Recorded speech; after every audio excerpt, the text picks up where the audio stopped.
हरे कृष्ण. सर्वांचं स्वागत आहे. श्री श्री राधा गोविंद इस्कॉन मँगलोर तर्फे घेतला जाणारा हा लेवल 2 चा अभ्यासक्रम आहे, ज्यामध्ये आज आपण अध्याय 8वा अक्षर ब्रह्म योगचं अध्ययन करणार आहोत. तर प्रथम आपण मंगलाचरणने सुरुवात करूया. हरे कृष्ण. ओम अज्ञानतिमिरान्धस्य ज्ञानाञ्जनशलाकया चक्षुरुन्मिलितं येन तस्मै श्रीगुरवे नमः. श्रीचैतन्यमनोभीष्टं स्थापितं येन भूतले स्वयं रूप कदा मह्यं ददाति स्वपदान्तिकम्.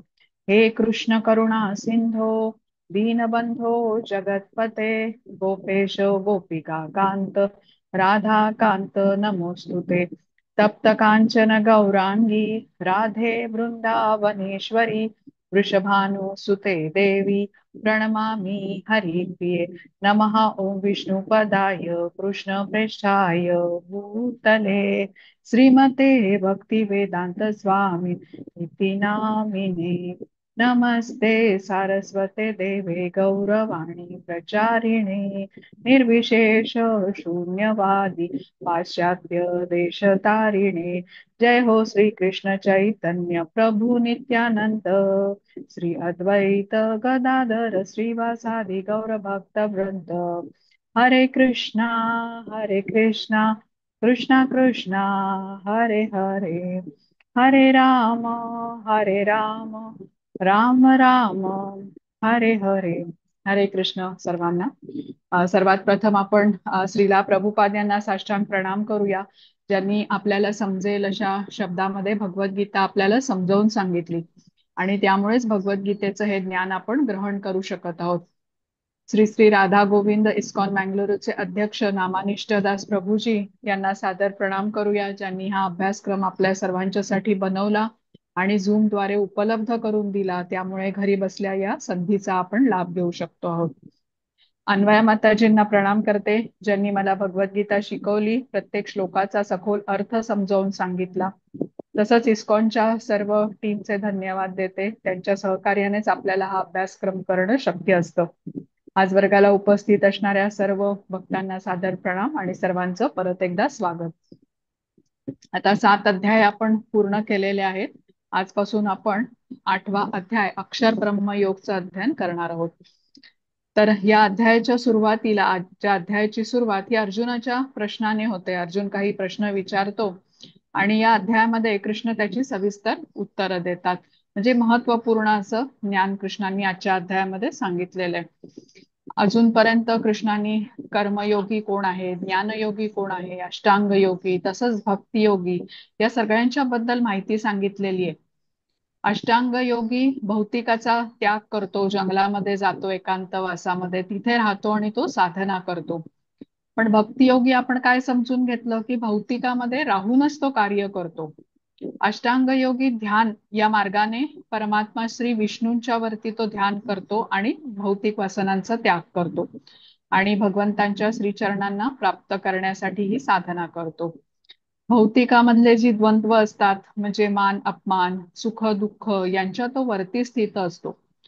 पण जो भक्त आहे तो एकांतवासात जाऊन ध्यान लावत नाही. त्याचा मार्ग कसा आहे, तर तो भौतिकामध्येच राहतो, नियमितपणे श्री विग्रहांचं दर्शन करतो, मंदिरामध्ये जाऊन पूजा करतो, अर्चना करतो, श्रवणम कीर्तनम करतो, कृष्णांच्या आनंदासाठी नृत्य करतो. तसंच आपल्या कौटुंबिक जबाबदाऱ्या ज्या आहेत त्याही पार पाडतो. नोकरी असेल, व्यवसाय असेल, हे सर्व करत असताना भगवंतांचं स्मरण ठेवून ही सर्व कार्य करतो. भक्त हनुमानांचं उदाहरण आपण घेऊ शकतो. ते लंकेला गेले तर जय श्रीराम म्हणून गेले. माता सीतेचा त्यांनी शोध घेतला तर जय श्रीराम म्हणत त्यांनी तो हे कार्य केलं.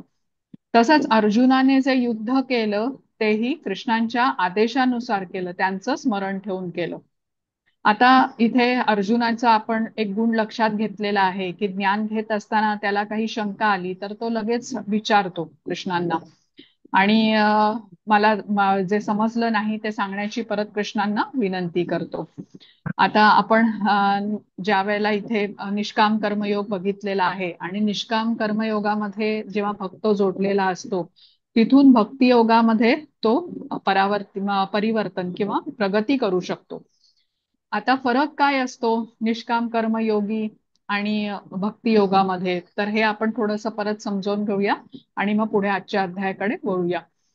तर निष्काम कर्मयोगाचा जो फोकस असतो ना, तो त्याच्या कर्मावरती असतो. तो निष्काम कर्मयोगी आहे हे समजून घेऊया.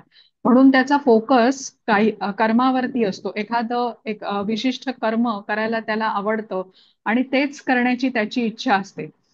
भगवंतांनी सर्व काही दिलं आहे म्हणून कर्माचं फळ मात्र तो भगवंतांना अर्पण करतो. हा झाला निष्काम कर्मयोगी. आता भक्तियोगी काय करतो, तर त्याच्यासाठी भगवंत सर्व काही असतात. भगवंत त्याला सर्वात प्रिय असतात. भगवंत त्याला म्हणाले तू राजा बन, तर तो राजा म्हणून कार्य करेल. भगवंत त्याला म्हणाले की जर का तू गृहस्थाश्रमाचा स्वीकार कर, तो तशा प्रकारे जीवन जगेल. म्हणजे सर्व काम तो भगवंतांच्या संतुष्टीसाठी करतो. भक्तियोगीचा फोकस हा भगवंतांच्या वरती आहे आणि कर्मयोगीचा फोकस कर्मावरती आहे. पण फळ मात्र निष्काम कर्मयोगी हा भगवंतांना अर्पण करतो. भक्तियोगीला भगवंतांचं सतत स्मरण असतं. आता ह्याचं उदाहरण घ्यायचं झालं तर वृंदावन आहे बघा. वृंदावनामध्ये जवळपास जेवढी शेती वगैरे आहे तिथले शेतकरी अगदी असं सहज शेतामध्ये काम करत असताना पण कृष्णांच्या स्तुतीमध्ये गीत वगैरे गात असतात, कीर्तन करत असतात. खूप कष्टाची कामं ते करत असतील, पण ते गाता गाता करतात. कृष्णांचं भजन म्हणा किंवा असं ते करतात. किंवा तिथे वृंदावनामधला एखादा रिक्षेवाला असेल, तोही राधे राधे असं म्हणतो आणि आपलं काम करत असतो. तर म्हणजे हे वृंदावनातलं हे वातावरण हे अशा प्रकारचं असतं जिथे सर्वजण राधा कृष्ण यांचंच नाव घेत असतात आणि ते कार्यही करत असतात. भगवंतांचं स्मरण करत करत ते आपली कार्य करतात. म्हणजे या सगळ्यांच्या हृदयामध्ये भगवंत विराजमान आहेत हे आपल्याला समजतं. आता भगवंतांनी अर्जुनाला 7वा अध्याय सांगितलेला आहे, ज्यामध्ये आपण श्रवणाचं महत्व समजून घेतलेलं आहे. अर्जुनाला कृष्ण म्हणाले होते की तू जेवढं अधिक माझ्याबद्दल श्रवण करशील, की मी सर्व जीवांचा उत्पत्ती करता आहे, सर्व काही माझ्यापासूनच आलेलं आहे आणि हे सर्व ऐकून तुला प्रेरणा मिळेल आणि माझ्या विभूती आहेत त्या जाणून तुला मला शरण येण्याची इच्छा होईल. आता हे आपण आता इथपर्यंत समजून घेतलेलं होतं. तसंच आपण हेही जाणून घेतलं की ज्ञानी आणि योगी ह्याच्यामध्ये फरक काय. योगी आपण समजून घेतलं ध्यान करतो, जो अष्टांग योगी आहे आणि परमात्मा रूपी श्री विष्णूंचं ध्यान करतो तो. आणि हा जो ज्ञानी असतो तो निराकार ब्रह्मावरती लक्ष केंद्रित करतो. आता हा ज्ञानी उपनिषद इत्यादी ग्रंथांमधून ज्ञान घेतो, परमसत्याचा शोध घेतो, पण अजून त्याला पूर्ण ज्ञान प्राप्त झालेलं नसतं.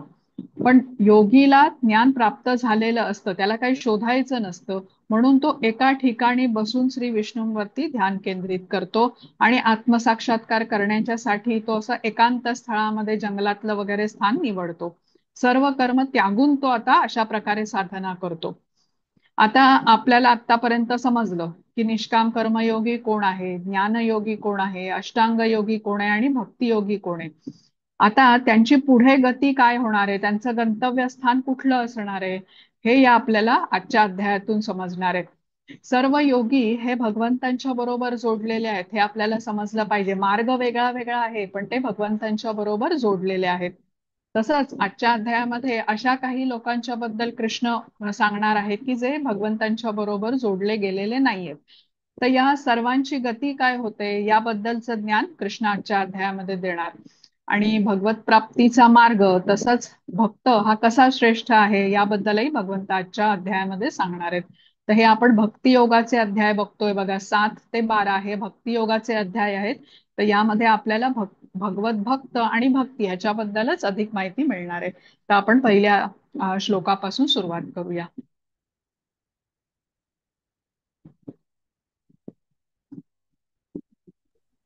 हा, हरे कृष्ण.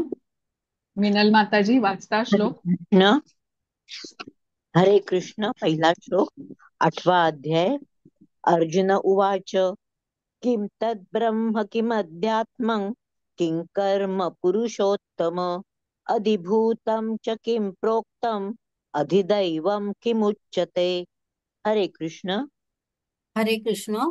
अर्जुनाने विचारले, हे पुरुषोत्तम, हे भगवान, ब्रह्म म्हणजे काय, आत्मा म्हणजे काय, सकाम कर्म म्हणजे काय, ही भौतिक सृष्टी म्हणजे काय आणि देवता कोण आहेत, हे कृपया मला सांगा. हरे कृष्ण. हरे कृष्ण. तर अध्यायाची सुरुवात जसं आपण म्हटलं तर अर्जुनाच्या प्रश्नांनी होते. इथे 5 प्रश्न विचारलेत आणि पुढच्या श्लोकामध्ये अर्जुनाने 3 प्रश्न विचारलेले आहेत. आता पहिला शब्द आहे किम तद ब्रह्म. आता परम सत्याला ब्रह्म, परमात्मा किंवा भगवान असं जाणलं जातं. तसंच आत्म्याला ब्रह्म म्हटलं जातं. तसंच आत्मा हा शब्द मन, इंद्रिय आणि शरीर यांनाही उद्देशून कधी कधी वापरला गेलेला आहे. पण अधिआत्मा किंवा परब्रह्म हा जो शब्द आहे हा परमात्म्याला उद्देशून वापरला जातो. म्हणजे आपण ब्रह्म आहोत आणि भगवंत परब्रह्म आहेत. आता आपला जो हा आत्मा आहे त्याला ब्रह्म म्हणून इथे संबोधलंय आणि जेव्हा परमात्मा असा शब्द म्हणजे परमात्म्याला संबोधून असतं तेव्हा ते परब्रह्म आहे असं समजायचं. आता अर्जुन पुढे 10व्या अध्यायामध्ये जेव्हा भगवंतांची स्तुती करतो बघा, विश्वरूपाचं दर्शन झाल्यावर त्यामध्ये तो हा श्लोक म्हणतो, परब्रह्म परम धाम पवित्रम परमम भवान पुरुषम शाश्वतम दिव्यम आदिदेवम अजम विभूम. तिथे त्याने परब्रह्म या शब्दाचा वापर केलेला आहे. तर इथे श्लोकामध्ये अर्जुन कृष्णांना पुरुषोत्तम असं संबोधतोय. म्हणजे परमपुरुष साक्षात भगवंत किंवा भगवान पुरुषोत्तम यांना हा प्रश्न विचारतोय अर्जुन, कारण त्याच्या प्रश्नांची उत्तरं देणारे ते सर्वश्रेष्ठ अधिकारी आहेत कृष्ण, हे त्याला माहिती आहे. अध्यात्म, अध्यात्म म्हणजे काय तर जीवाचा नित्य स्वभाव. हा जो दुसरा प्रश्न आहे ना किम अध्यात्मम, त्याचं उत्तर इथे आपल्याला मिळतं आहे. ब्रह्माचं म्हणजे पहिल्या प्रश्नाचं उत्तर ब्रह्म म्हणजे आपल्या आत्म्याबद्दलचं हे ज्ञान आहे. अध्यात्म म्हणजे काय, आत्म्याचा मूळ स्वभाव काय आहे, तर इथे सांगितलेलं आहे अध्यात्म म्हणजे जीवाचा नित्य स्वभाव. आता जीवात्म्याचा हा नित्य स्वभाव काय आहे तर कृष्णांची सेवा करणं. आता भौतिक चेतनेमुळे कसं होतं, या जीवाचा स्वभाव प्रकृतीवरती स्वामित्व गाजवण्याचा आहे. तो प्रकृतीच्या 3 गुणांच्या प्रभावामुळे त्याचं मूळ स्वरूप आत्मा विसरतो. आता आपण प्रकृतीचे खरं तर स्वामी असू शकतो का, निश्चित असू शकत नाही. आपण बघितलंय कृष्ण हे प्रकृतीचे स्वामी आहेत. पण जड आणि चेतन यामध्ये श्रेष्ठ काय आहे तर चेतन आहे. जसं आता एखाद्या झाडाचा वापर माणूस खुर्ची बनवण्यासाठी, टेबल बनवण्यासाठी करतो, मग तेव्हा झाडाला तोडून त्याला आकार दिला जातो. हे कार्य चेतन जीव करू शकतो, जडला आकार देण्याचं, म्हणून चेतन श्रेष्ठ म्हटलेलं आहे. पण जड आणि चेतन यापेक्षा श्रेष्ठ कोण आहेत तर भगवंत आहेत. तसंच या प्रकृतीचे स्वामी आपण नाही आहोत. कृष्ण म्हणतात ना, दैवी येषा गुणमयी मम माया दुरत्यया, म्हणजे प्रकृतीचे स्वामी भगवंत आहेत. आता आजकाल मनुष्य कसा विचार करतो की मोठे मोठे कारखाने उभे केले, त्याच्यामध्ये इलेक्ट्रॉनिक अप्लायन्सेस जसं टीव्ही आहे, वॉशिंग मशीन आहे, फ्रीज आहे, यांची अपडेटेड काय म्हणतात ती मॉडेल्स तयार केली, टेक्नॉलॉजीने अपग्रेड केलेली, तर मोठी समृद्धी झाली असं माणसाचा विचार असतो. किंवा मोठी मोठी घरं बांधली, त्याच्यामध्ये अद्ययावत सोयी करून दिल्या, याला समृद्धी मानली जाते. हे आधुनिक जगाचं एक चित्र आहे. पण आता खरं विचार केला तर ही समृद्धी नाहीये. कसं आहे बघा, नदी छान पाण्याने भरून वाहते आहे, बागेमध्ये फुलं उगवलेली आहेत, हिरवळ आहे सगळीकडे, वृक्ष वेली हे फळांनी लगडलेले आहेत, कीटक येत आहेत त्याच्यावर, पक्षी येत आहेत, तसंच प्राण्यांना मुबलक अन्न वगैरे उपलब्ध आहे, वेळच्या वेळी पाऊस पडतो आहे, सर्व म्हणजे मनुष्यांना पण अन्न व्यवस्थित मिळत आहे आणि सगळे म्हणजे जास्तीत जास्त लोक हे अशा प्रकारे भगवंतांना अर्पण करून मग ते अन्न खाऊन त्या अन्नाने तृप्त पण होत आहेत.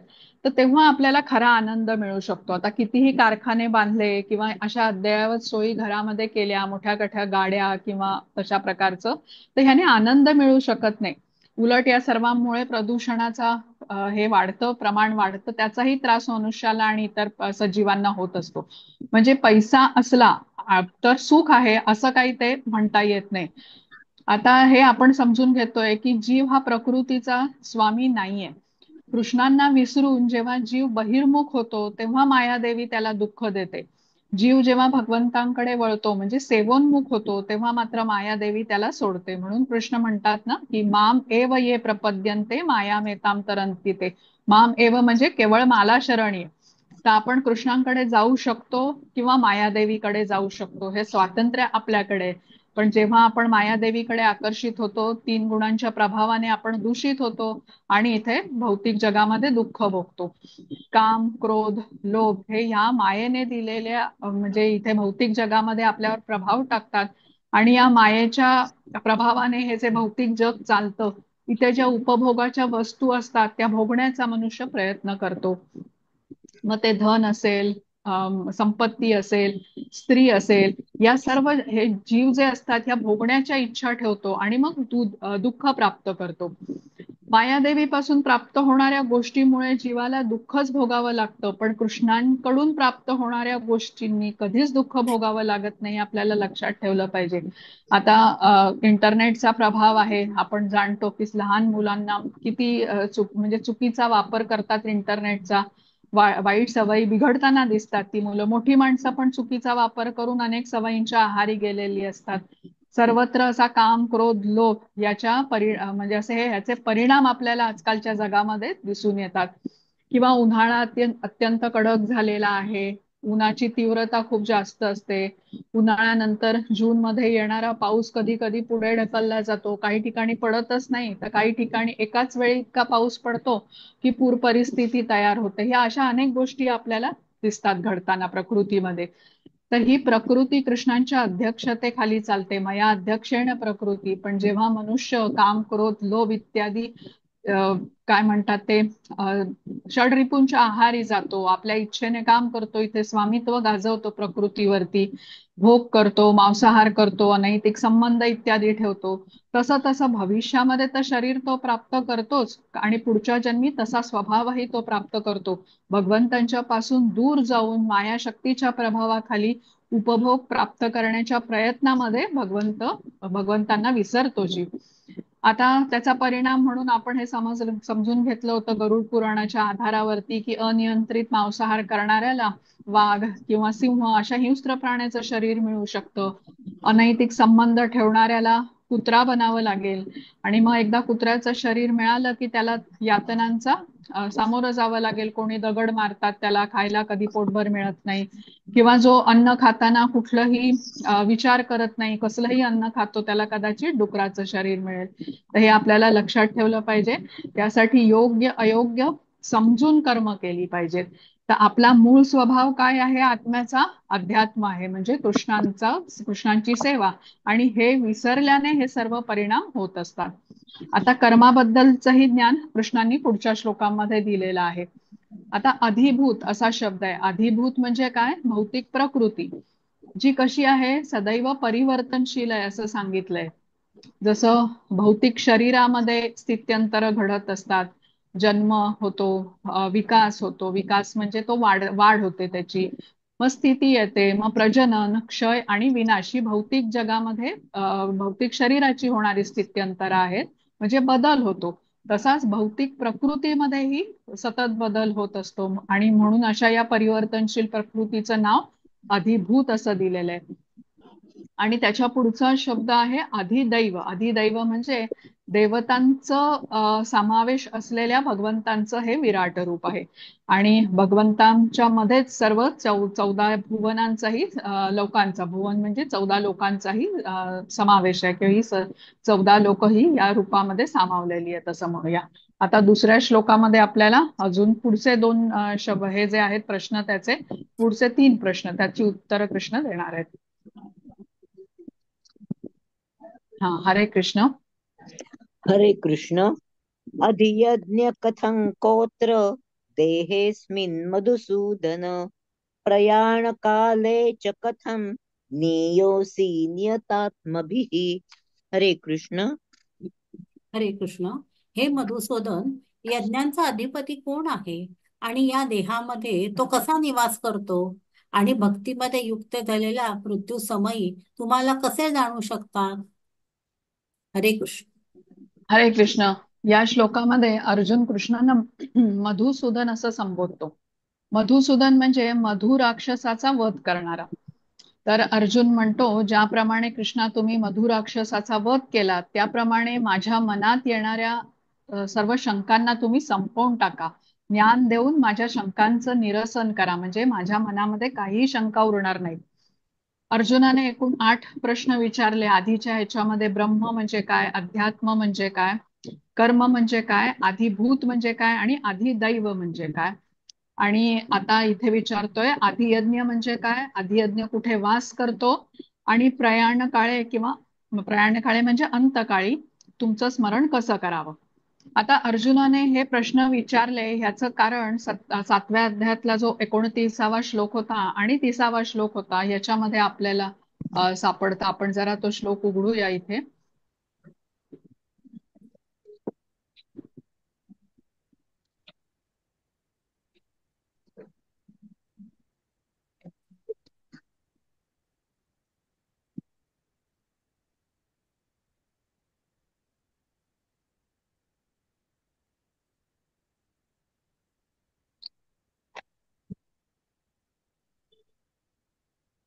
आता हा 29वा श्लोक आहे बघा. जरा मरण मोक्षाय मामाश्रित्य यतन्ति ते ते ब्रह्म तद्विदुः कृत्स्नम अध्यात्मम कर्म च अखिलम.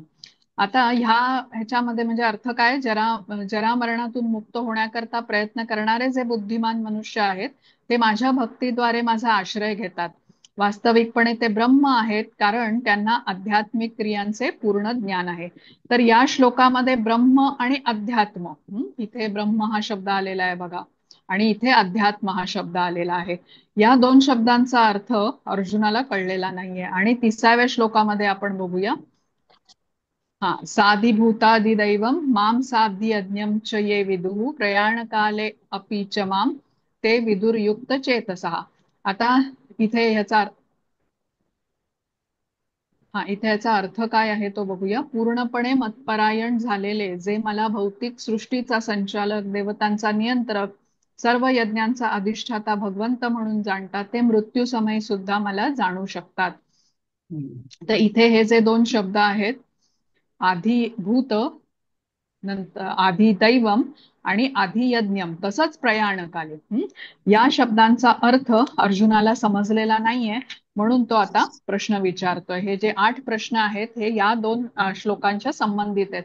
7वा अध्याय जेव्हा आपण समजून घेतला होता तेव्हा आपण जाणलो होतो बघा, अध्यायाच्या शेवटी पुढच्या अध्यायाची लिंक असते, त्याला अनुसरून आता पुढचा अध्याय सुरू होतो. तर हे ते 2 श्लोक आहेत. आता अधियज्ञाबद्दल अर्जुनाने विचारलेलं आहे ते समजून घेऊया. 1 मिनिट, मी जरा स्क्रीन खाली घेते.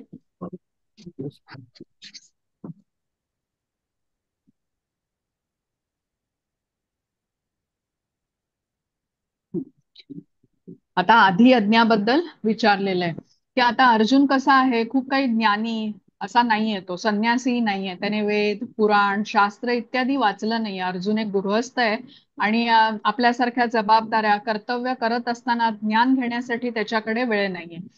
जसं आता आपणही हे श्लोक वाचले तर आपल्यालाही प्रश्न पडतात, अध्यात्म म्हणजे काय, अधियज्ञ म्हणजे काय. तर अर्जुनाचा हा एक जो गुण आहे ना, की त्याला शंका आली की तो कृष्णांना कधी मधुसूदन म्हणून, कधी पुरुषोत्तम असं संबोधून आपल्या शंकांच्या बद्दल त्यांना विचारतो. आपल्याला हा गुण अर्जुनाकडून शिकायला हवा. न समजलेल्या गोष्टींच्या बद्दल लगेच स्पष्टीकरण घ्यायला हवं, समजावून घ्यायला हवी ती तो काय आहे ती गोष्ट. हे आता भगवद्गीतेमध्ये जसं आपण म्हणतो ना, 700 श्लोक आहेत आणि 575 श्लोक हे कृष्णांच्या मुखी आलेले आहेत. तर अर्जुनाच्या मुखी 83 श्लोक आहेत, कारण या 83 श्लोकांच्या द्वारे त्याची ज्ञान जाणून घेण्याची जिज्ञासा आपल्याला समजते. ज्ञान जाणून घेण्याच्या प्रक्रियेमध्ये त्याला जे प्रश्न पडतात आणि ते तो समजावून घेतो आपल्या शंका कृष्णांकडून. लक्षपूर्वक हे ज्ञान प्रथम तो ऐकतो आणि मग पडलेल्या शंका तो कृष्णांना विचारून समजून घेतो. तर अशा प्रकारे तो ज्ञान अत्यंत व्यवस्थितपणे ग्रहण करत असतो. म्हणजे गुरु आणि शिष्य यांच्यातली जी एक आदान प्रदान होताना दिसते ती आपल्याला या दोघांमध्ये स्पष्टपणे दिसून येते. तर या श्लोकामध्ये अर्जुन विचारतो की आधियज्ञ कोणाला म्हणतात. आधियज्ञ म्हणजे यज्ञाचा अधिपती. आता यज्ञाचा अधिपती इंद्राला किंवा श्री विष्णूंना म्हटलं जातं, कारण दोघांचीही उपासना यज्ञाद्वारे केली जाते. म्हणून अर्जुन विचारतो की यज्ञाचा अधिपती कोण आहे. आणि शेवटचा प्रश्न आहे की मृत्यू समय किंवा प्रयाणकाले तुम्हाला कसे जाणू शकतो. मृत्यू समय कशी आहे, स्थिती वेगळी असते बघा. शारीरिक कार्य सगळी विस्कळीत झालेली असतात, मन अस्वस्थ होतं. मग अशा परिस्थितीमध्ये भगवंतांचं स्मरण कसं होईल हे त्याला जाणायचं आहे. तर इथे तात्पर्यामध्ये श्रीला प्रभुपाद राजा कुलशेखर नावाचे जे एक रामभक्त होते दक्षिण भारतातले, त्यांचं उदाहरण देतात. त्यांच्यावरती आधारित मुकुंदमाला स्तोत्र नावाचं श्रीला प्रभुपाद यांनी एक पुस्तक लिहिलेलं आहे. तर हे जे राजा कुलशेखर होते त्यांना माहिती होतं, भक्त होते, ते प्रगत भक्त होते आणि त्यांना माहिती होतं की अंतसमयी कृष्णांचं स्मरण करायला हवं. पण अंतकाळामध्ये जशी परिस्थिती असते की इंद्रिय शिथिल झालेली असतात, कार्यशील नसतात, मग अशा वेळेला कृष्णांचं स्मरण कसं होईल, हे सर्व प्रश्न त्यांना भेडसावत होते. म्हणून ते कृष्णांना प्रार्थना करत असत की ज्या वेळेला मी निरोगी अवस्थेत असेल त्याच वेळेला मला मृत्यू यावा.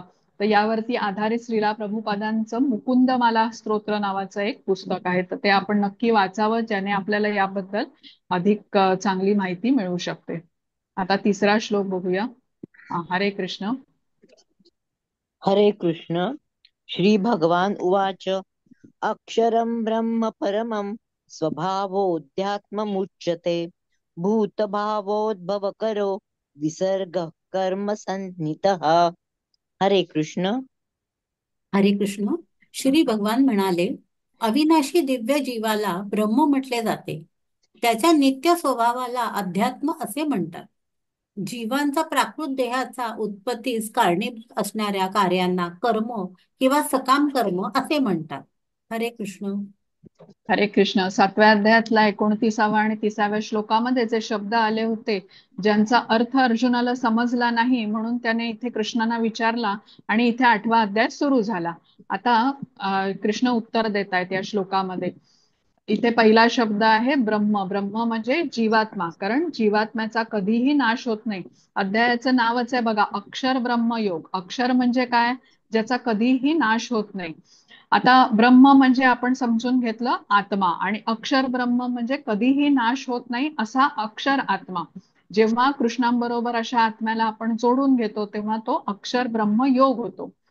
आता इंद्रियांना जेव्हा कृष्णांच्या बरोबर जोडल्याने आपण जाणून घेतलं कर्मयोग होतो. बुद्धी जेव्हा कृष्णांच्या बरोबर जोडून घेतल्याने ज्ञानयोग होतो.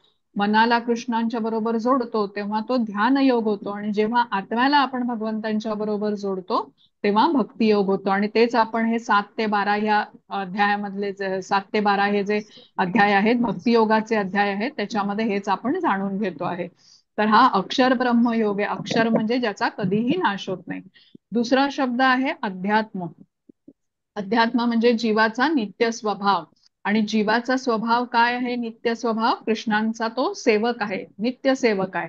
हा स्वभाव म्हणजे अध्यात्म. तिसरा शब्द आहे कर्म.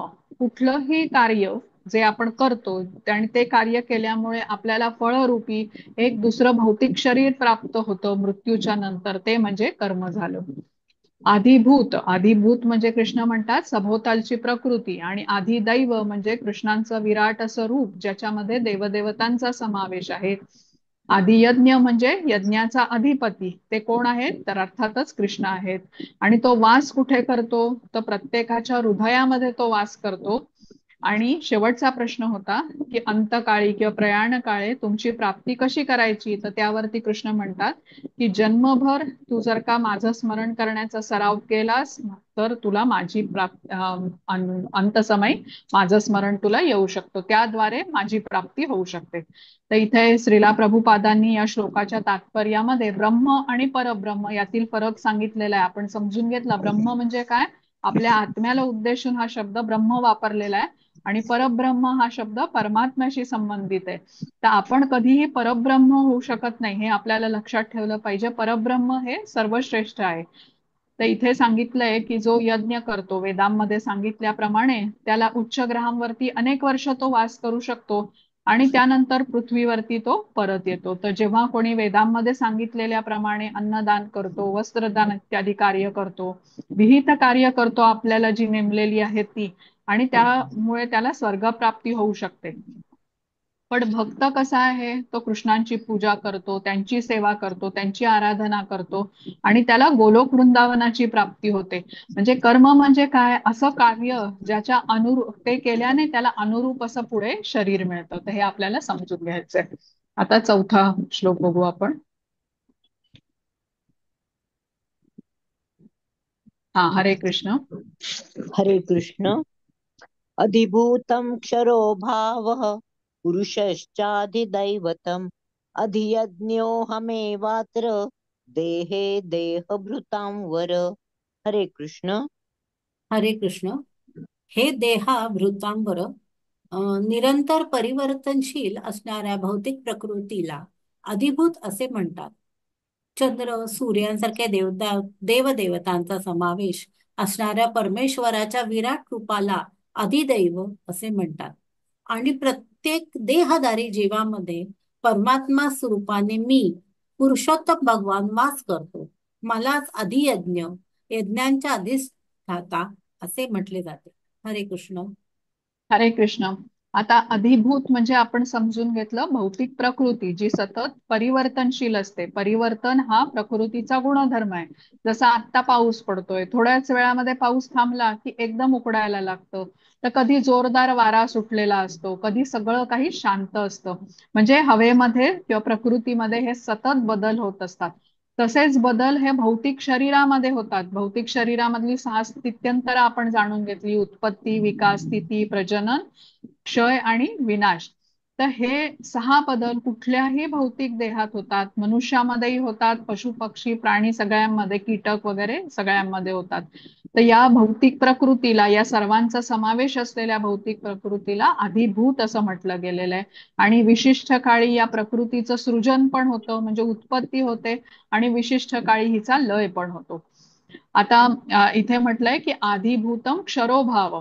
क्षर म्हणजे काय? सतत बदलणारं. या आधिभूतचा हा स्वभाव आहे क्षर असणं असा, म्हणजे परिवर्तनशील असणं. भौतिक वस्तू ज्या असतात त्या सर्व निरंतर परिवर्तनशील आहे. जसं आपलं शरीर भौतिक स्वरूपाचं आहे, तेही बदलतं. आणि जे शरीरामध्ये बदल बघा, आता कालचं शरीर जसं होतं तसंच आपण आजचं शरीर नाहीये. काही पेशी नष्ट झाल्या असतील, काही नवीन पेशी तयार झाल्या असतील. म्हणजे शरीरात हा बदल सतत होत असतो. म्हणून आधिभूतला परिवर्तनशील असं म्हटलं जातं. आणि केवळ आपलं शरीरच नाही, तर आजूबाजूच्या सर्व गोष्टी भौतिकातल्या आधिभूत मधल्या ह्या परिवर्तनशीलच असतात. आता अधिदैव म्हणजे कृष्णांचं जे विराट रूप आहे, ज्यामध्ये सर्व देवदेवतांचा समावेश आहे, त्याला अधिदैव म्हटलेलं आहे. आणि अधियज्ञ म्हणजे परमात्मा, जो सर्व यज्ञांचा भोक्ता आहे.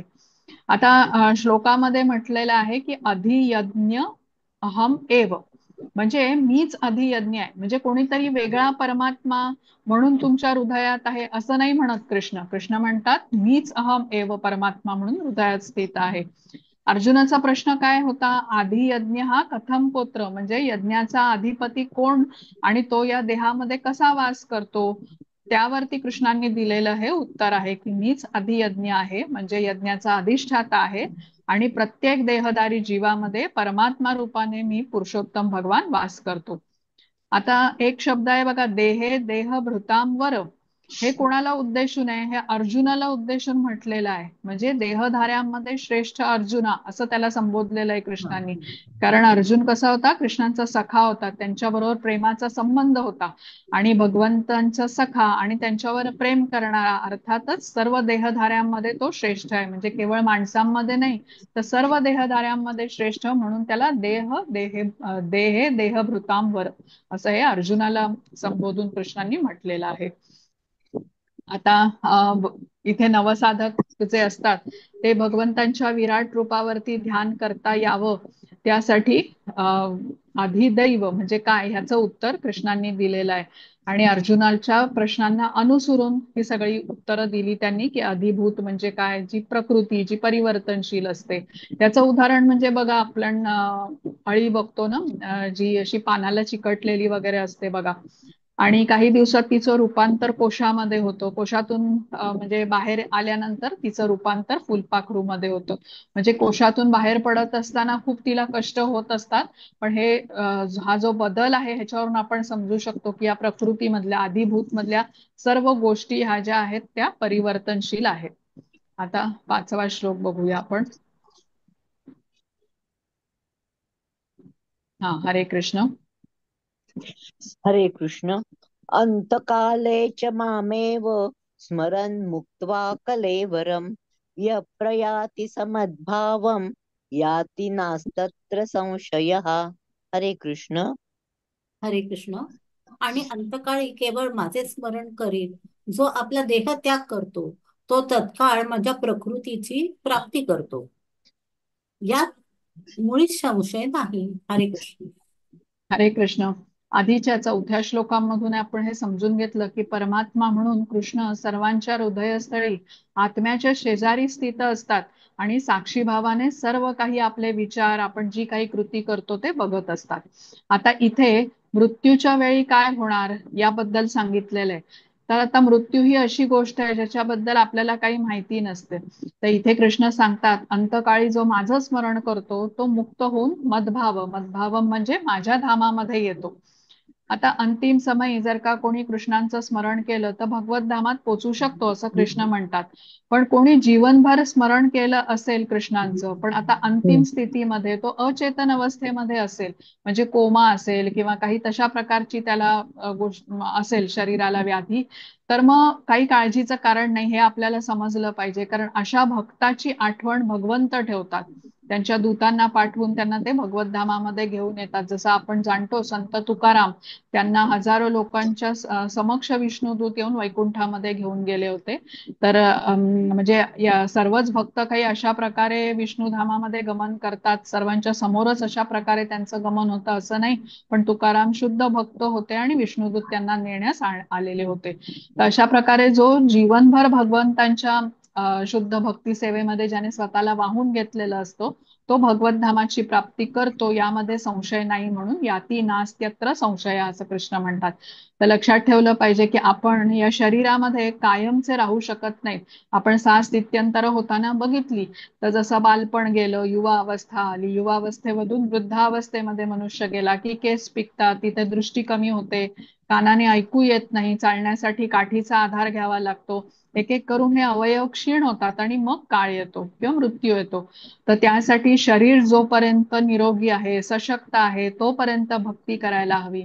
मग नामजप करणे आहे, भगवद्गीता, श्रीमद भागवतम याचं श्रवणम आहे, किंवा भक्ती सुकृतीच्या कार्यामध्ये आपल्याला जेवढं अधिक जोडून घेता येईल तेवढं जोडून घेतलं पाहिजे. पापकर्मापासून आपल्याला दूर राहायला पाहिजे.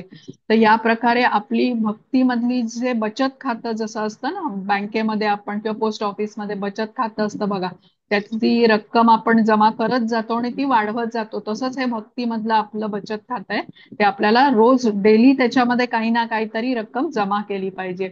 आणि मृत्यू हे सत्य आहे ज्याचा स्वीकार आपण केला पाहिजे. तर जेव्हा जीवनभर आपण भक्ती सेवेमध्ये जोडून राहू तेव्हा अंतिम समयी भगवंतांचं स्मरण आपल्याला येऊ शकतो आणि मग आपण निश्चितपणे भगवतधामाची प्राप्ती करू शकतो. हे आपल्याला या श्लोकावरून समजतं. आता एक छोटीशी गोष्ट सांगते तुम्हाला की एक माणूस असतो आणि एका जहाजावरून म्हणजे बोटीतून तो समुद्र प्रवास करत असतो आणि काही दुर्घटना होते आणि ते जहाज त्याचं जी बोट असते ना ती क्षतिग्रस्त होते. आता हा माणूस पाण्यातून पोहत कसा बसा एका बेटावरती पोचतो आणि पोचल्यावरती बघतो कोणी अजून जहाजातले लोक पण तिथे पोचलेत का. तर तेवढ्यात त्याला काही लोकांचा जोरात आवाज येतो आणि तो बघतो त्या दिशेने, तर त्या बेटावर राहणारे काही लोक त्याच्याकडे येत असतात आणि अगदी जवळ येतात, त्याला पकडतात आणि ते त्याला घेऊन जायला लागतात. आता हा माणूस थोडासा गोंधळून जातो आणि तो विचारतो कुठे घेऊन जाताय मला. तर ते लोक सांगतात की हे आमचं बेट आहे आणि आमचं राज्य आहे आणि तुम्ही आमचे राजा होणार आहात आता या बेटाचे. त्याला काही समजत नाही. तो म्हणतो की कसं शक्य आहे हे, माझं जहाज बुडालं आणि मी पोहत पोहत कसा तरी इथे येऊन पोचतो आणि मला काही राजा व्हायचं नाहीये, मी त्या थोड्या दिवसासाठीच आलेलो आहे. दुसरं एखादं जहाज इथे आलं की त्यात बसून मी निघून जाईन पुढे. पण ही माणसं काही ते ऐकायला तयार होत नाही. तो म्हणतात की आम्ही तुला आता कुठेच जाऊ देणार नाही. जो कोणी आमच्या राज्यामध्ये अशा प्रकारे येतो नवीन मनुष्य त्याला आम्ही आमचा राजा बनवतो. आणि आता राजा म्हणून मला काय करावं लागेल असा हा माणूस विचारतो. तो म्हणतो की हा तुम्ही 5 वर्ष आमच्या बेटावरती राज्य करू शकता आणि 5 वर्षांच्या नंतर एका लांबच्या बेटाकडे ते दाखवतात बोट करून आणि सांगतात की तिथे जाऊन आम्ही आमच्या राजाला सोडून देतो 5 वर्ष पूर्ण झाली की. आता हे जे लांबचं बेट आहे ते निर्मनुष्य आहे आणि इथे काही हिंस्त्र प्राणी पण राहतात. तिथे पोचल्यावरती राजा त्या हिंस्त्र पशूंची शिकार तरी होतो आणि त्यांच्या तावडीतून वाचलाच तर मग उपासमारीने मरतो आणि म्हणजे त्याला तिथे काही मिळत नाही. आता हे ऐकून हा माणूस घाबरतोच आणि म्हणतो की मला काही तुमचा राजा व्हायचं नाहीये, मला काही दिवस इथे राहू देत, दुसरी बोट आली की मी निघून जातो. पण सर्व हे या बेटावरची माणसं त्याला सांगतात की तुझ्या समोर काहीच पर्याय नाहीये, तुला राजा बनायलाच हवं आमचं. मग आता हा विचार करतो, ठीक आहे आता काहीच अजून मला माझं मरण तर अटळ दिसतंय, तर मग मी राजा बनूनच मरेन. विचार करतो आणि ठरवतो आता आपण जसं हे लोक म्हणतायत तसंच करूया. आता हा त्या बेटाचा राजा बनतो आणि तिथे त्याला राहायला चांगली जागा दिली जाते, सेवक असतात, अन्नाची वगैरे व्यवस्था सगळी चांगली असते. तो जे काही सांगतो ते सगळे हे सर्व जण ऐकत असतात आणि सगळं व्यवस्थित सुरू असतो, तोही आनंदी असतो. बघता बघता ही 5 वर्ष निघून जातात. आता इथे राहण्याचा बेटावरचा त्याचा काळ संपतो आणि त्या निर्मनुष्य बेटावरती जाण्याची आता त्याची वेळ येते.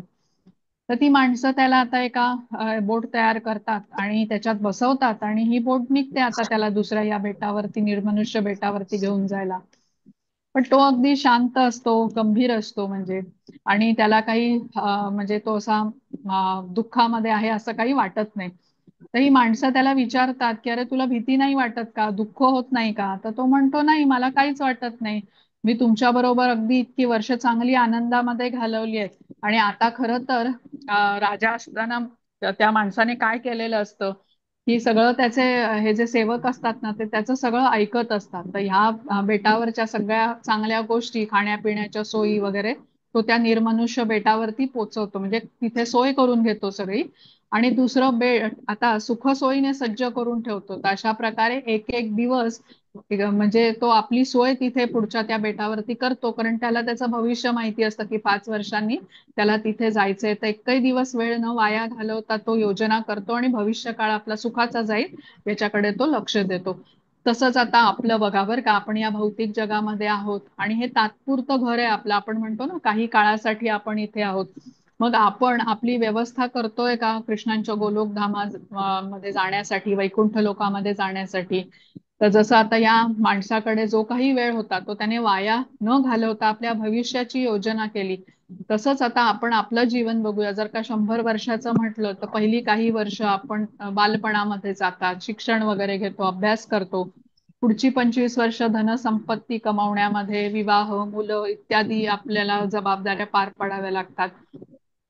पुढची 25 वर्ष आपली वृद्धावस्था असते आणि त्याच्यानंतर पुढचं आपलं आयुष्य असणार आहे की नाही हे आपल्याला माहिती नाही. तर आपल्याला आत्ताच योजना करायला हवी की मला इथे जर का परत यायचं नसेल, या भौतिक जगामध्ये जन्ममृत्यूच्या चक्रातून कायम सुटका करून घ्यायची असेल, भौतिक जगामध्ये परत गुंतायचं नसेल, तर इथे आपण जे काही भगवंतांचं नाम घेता येईल, जेवढं काही घेता येईल तो अधिकाधिक जप केला पाहिजे.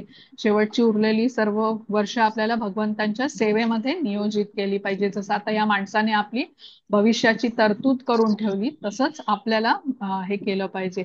तर आपलं हे जे शरीर आहे ना हे बोटीसारखंच आहे बघा, म्हणजे आपल्याला आपल्या आत्म्याला ते कृष्णधामापर्यंत पोचवू पण शकतं. पण इथेच हे सगळे अनर्थ जे आहेत, काम, क्रोध, लोभ, यांच्या आहारी गेल्यावरती जसं समुद्राचं पाणी भरून बोट बुडते तसंही होऊ शकतं. तर हे आपल्याला हे स्वातंत्र्य आहे की आपल्याला निश्चित उपयोग कसा करायचा आहे आपल्याला शरीररूपी बोटीचा. असं तर आता हा जो श्लोक आहे ना, ह्या 5व्या श्लोकापासून पुढचा पूर्ण अध्याय कृष्ण अर्जुनाचा जो शेवटचा प्रश्न होतो ना की प्रयाण काले, की तुम्हाला अंतिम समयी तुम्हाला कसं जाणू शकतो, याचं उत्तर देतात. प्रयाण काले ज्ञेयोसी नियता आत्मभी, म्हणजे जे संयमित जीवन जगता आहेत, जे ते मृत्यू समयी तुम्हाला कसे जाणू शकतात, कोणत्या उपायाने तुम्हाला जाणू शकतात, असा अर्जुनाने प्रश्न विचारलाय. आणि कृष्ण उत्तर काय देतात की स्मरणाने, म्हणजे माझं स्मरण केलं तर मला तुम्ही जाणू शकाल. म्हणजे श्लोकाचा अर्थ स्पष्ट आहे की माझं स्मरण, माम एव, असं कृष्ण म्हणतात. म्हणजे केवळ कृष्णांचं स्मरण करत कलेवरम, कलेवरम म्हणजे देहातून देहाचा जो त्याग करतो तो मदभावम, मदभाव म्हणजे माझ्या स्वरूपाला, माझ्या प्रकृतीला, म्हणजेच कृष्णांचं जे सच्चिदानंद स्वरूप आहे त्याला प्राप्त होऊ शकतो. याती नास्त्यत्र संशय, यात काही संशय नाही. आता आपण एक लक्षात घ्यायचं इथे की आपण कृष्णामध्ये कधीही विलीन होत नाही. आपलं अस्तित्व, जीवात्म्याचं अस्तित्व हे वेगळं राहतं. जरी आपण सच्चिदानंद स्वरूप प्राप्त केलं तरी कृष्ण हे कसे आहेत, विभू आहेत, विभू किंवा पूर्ण आहेत. आणि आपण नेहमी अंश किंवा अणू राहतो. म्हणजे गुणात्मक दृष्ट्या जरी आपण सच्चिदानंद स्वरूप प्राप्त केलं तरी परिमाणात्मक दृष्ट्या मात्र आपण अंशच असतो. तर अशा सच्चिदानंद देहाची प्राप्ती आपल्याला करून घेण्यासाठी कृष्णांचं अंतसमयी स्मरण झालं पाहिजे, तेव्हाच आपण भगवत धामामध्ये पोचू शकतो. तर आपण या जगामध्ये, भौतिक जगामध्ये जी पण कार्य करत असू त्याची छाप आपल्या मनावरती सतत पडत असते. मग सर्व कार्य आपण जीवनभर जर का भगवंतांच्या साठीच केली तर त्यामुळे आपली चेतना कशी शुद्ध होत जाते, शुद्धीकरण होत जातं. जसं आता आपल्या मुलाचा वाढदिवस असेल आणि आपल्याला त्याच्यासाठी काही स्वयंपाक करायचा आहे किंवा इतरही कोणासाठी असेल, तर आपण ज्या वेळेला हे काम काम करतो, स्वयंपाक करत असतो, तेव्हा त्या व्यक्तीचं स्मरण आपल्याला बघा स्वयंपाक तयार करत असताना होत असतं. तसंच कुठलंही कार्य मग आपण स्वतःसाठी करत असू, आपल्या मुलांच्यासाठी करत असू किंवा आपण नोकरी करत असू, आपल्या बॉससाठी, वरिष्ठांच्यासाठी करत असू, तर ते आपल्या आठवणीत असतं तो की हे काम मी कोणासाठी करते आहे. त्या व्यक्तीचं स्मरण आपण करतो. तर तसंच आता जे भक्त असतो तो कसा आहे, सकाळी उठतो, आपला नामजप करतो, मंगल आरतीसाठी तयार होतो, स्नान इत्यादी करतो, तिलक लावतो, कंठी माळ घालतो. हे कार्य तो सगळं भगवंतांच्यासाठी करत असतो, त्यामुळे त्याला भगवंतांचं सतत स्मरण असतं. किंवा इथे आता उत्तर भारतामध्ये स्त्रिया भांगामध्ये सिंदूर लावतात, आपल्या पतीचं स्मरण करून लावतात. तर अशा प्रकारे प्रत्येक कार्यामध्ये भगवंतांचं स्मरण आपण ठेवू शकतो. तसंच भगवंतांच्यासाठी आपण जे काही बोलतो, म्हणजे आपण जप करत असू, कथा कीर्तन करत असू, हातापायाने त्यांच्या सेवेसाठी कार्य करत असू, तर ही कार्य आपल्याला कार्य करत असताना आपल्याला भगवंतांचं स्मरण निश्चितपणे होणार आहे. आणि अशी कार्य आपल्याला अधिकाधिक करत राहिली पाहिजेत.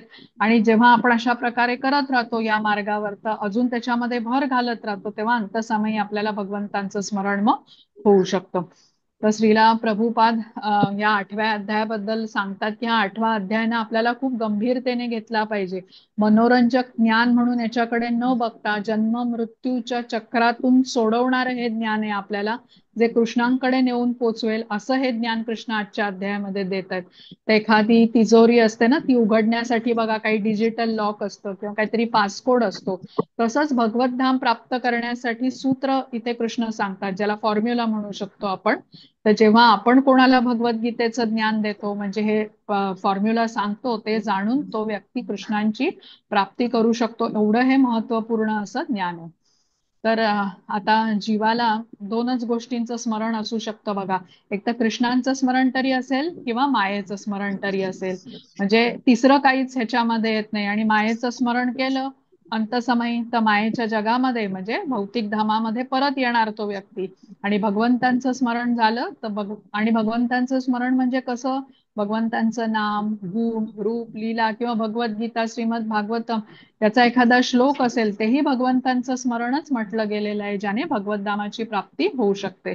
तर ज्याने हा प्रयास जीवनभर केलेला आहे, जीवनभर भगवंतांचं स्मरण केलेलं आहे, त्याला भगवंत एकटे सोडत नाही मृत्यूच्या समयी. आणि ही मृत्यूची ही परीक्षा आहे, ती आता आपल्याला सगळ्यांनाच द्यायची आहे. जसं आता शाळा कॉलेजमध्ये परीक्षा असतात बघा, विद्यार्थी जो वर्षभर अभ्यास करतो त्याला त्या परीक्षेचा ताण येत नाही, उत्तम प्रकारे तो पेपर सोडवू शकतो. तसाच आपला अभ्यास रोज हवा, जप करायचा, श्रवणम कीर्तनम करायचं, भगवद्गीता, श्रीमद भागवतमचं. आणि त्यामुळे मग आपल्यालाही या परीक्षेची, मृत्यूच्या परीक्षेचा ताण घेण्याची आवश्यकता उरणार नाही. मायेचा दास बनायचा आहे का भगवंतांचा दास बनायचा आहे, हे दोनच पर्याय आपल्या पुढे आहेत आणि परिणाम दोघांचे वेगळे आहेत. आता कोणी म्हणेल की अंतसमयी कृष्णांचं स्मरण करू आम्ही आणि आता सगळी मजा करून घेऊ, आत्तापासूनच कशाला पाहिजे कृष्णांची आठवण करायला, अंतसमय आला की आम्ही करू. तर हे असं शक्य होत नाही. आपल्या ज्या गोष्टीचा सराव आपण आयुष्यभर करतो, तीच गोष्ट आपल्याला अंतिम समयी आठवते. तर एकदा एक मुलगा होता आणि त्याचे वडील ना कापडाचे व्यापारी होते. त्या मुलाला नेहमी वाटायचं की हे वडील माझे एवढे वयस्कर झालेत, पण व्यवसायातून ह्यांना अजिबात विरक्ती आलेली नाहीये. तर एक दिवस तो वडिलांना म्हणतो की मी तुम्हाला तीर्थयात्रेला घेऊन जातो. तर ते पहिल्यांदा तयार होत नाहीत, पण हा मुलगा खूप आग्रह करतो आणि त्यांना घेऊन जातो. अनेक अशा तीर्थस्थळांना भेटी देतात हे मुलगा त्या वडिलांना घेऊन, पण वडिलांमध्ये काही विशेष बदल झालेला त्याला दिसत नाही. मग ते आता शेवटी काशीला पोचतात. काशीला मणिकर्णिका घाट आहे बघा, तिथे मृतदेहावरती अंत्यसंस्कार केले जातात.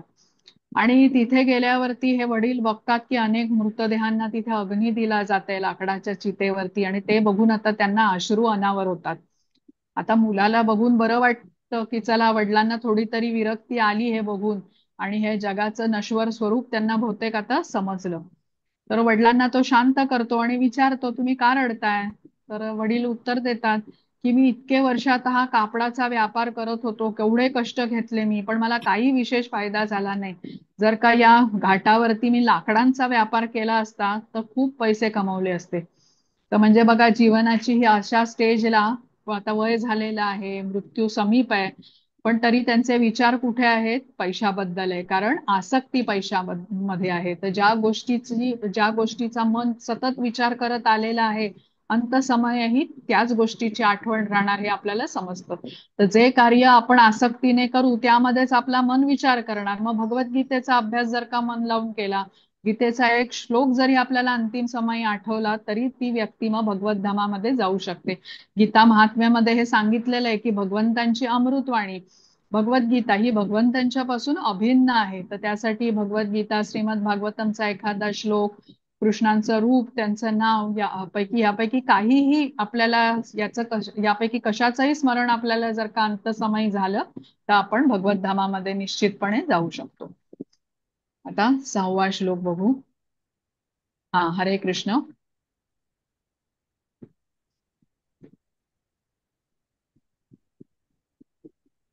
हा, मिनल माताजी म्यूट आहात तुम्ही.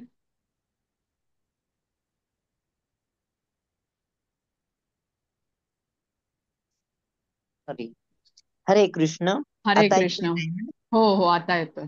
यं यं वापि स्मरन् भावं त्यजत्यन्ते कलेवरं तं तमेवैति कौन्तेय सदा तद्भावभावितः.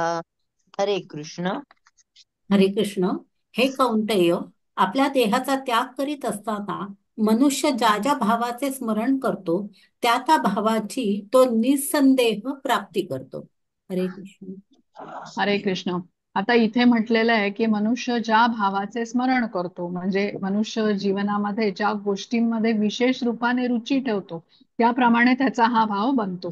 आता कोणाला बघा, भौतिक जगामध्ये अमेरिकेला जायची खूप इच्छा असेल, दिवस रात्र तो अमेरिकेला जाण्याबद्दल विचार करतोय, पण काही कारणाने या जन्मी तो तिथे जाऊ शकला नाही, पण त्याचा ध्यास आहे अमेरिकेला जायचा, तिथली संस्कृती, तिथलं वातावरण, की तिथे जाण्याची, अनुभव घेण्याची त्याची वासना आहे. तर त्यामुळे या वासनेच्या मुळे पुढच्या जन्मी तो अमेरिकेमध्ये जाऊ शकेल, पण त्यासाठी तेवढं पुण्य त्याच्याकडे हवं, तेव्हा तो मनुष्य बनून तिथे जाऊ शकेल. आता पुण्य नसेल तर अमेरिकेत जाईल कारण त्याची इच्छा आहे, पण शरीर माणसाचंच मिळेल हे सांगता येत नाही. त्यामुळे जसा मनोभाव आपण तयार करतो, जशा वासना ठेवतो, जशा इच्छा ठेवतो, तशा प्रकारे शरीर आपल्याला पुढे मिळतं. तर श्रीला प्रभुपाद मॉर्निंग वॉकला जात असत आपल्या भक्तांच्या बरोबर, तेव्हा एकदा त्याने बघितलं की काही लोक समुद्रामध्ये सर्फिंग करत असत, तासन तास ते त्या म्हणजे सर्फिंग करण्यामध्ये लागलेले असत. तर श्रीला प्रभुपाद बघून हे म्हणत असत की यांना एवढा रस आहे हे करण्यामध्ये, त्यांना पुढच्या जन्मी कदाचित माशाचं शरीर पण मिळू शकेल, जिथे ते हे अधिक चांगल्या प्रकारे करू शकतील. तर आता आपल्याला समजलं की मृत्यूनंतर शरीराचा त्याग करून, म्हणजे एक शरीर सोडून आपला आत्मा हा दुसरं शरीर धारण करतो, हे आपण दुसऱ्या अध्यायामध्ये शिकून घेतलेलं आहे.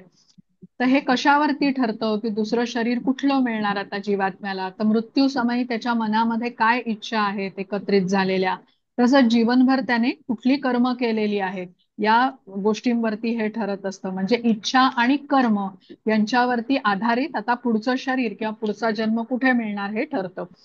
आता जसं आपण बघा एखाद्या कपड्याच्या दुकानामध्ये गेलो आणि तिथे वेगवेगळे कपडे आपल्याला दाखवतो तो दुकानवाला, एखादा ड्रेस आपल्याला आवडला आणि आपण ड्रेसची किंमत विचारली, पण तो सांगतो, म्हणजे आपल्याला समजतं की खूप महाग आहे हा ड्रेस, तर आपल्याला तेवढ्या किमतीचा जर का ड्रेस नको असेल तर आपण दुकानदाराला सांगतो की हा मला जरा जास्त महाग वाटतोय, त्याच्यापेक्षा इतक्या किमतीचे ड्रेस मला दाखवा.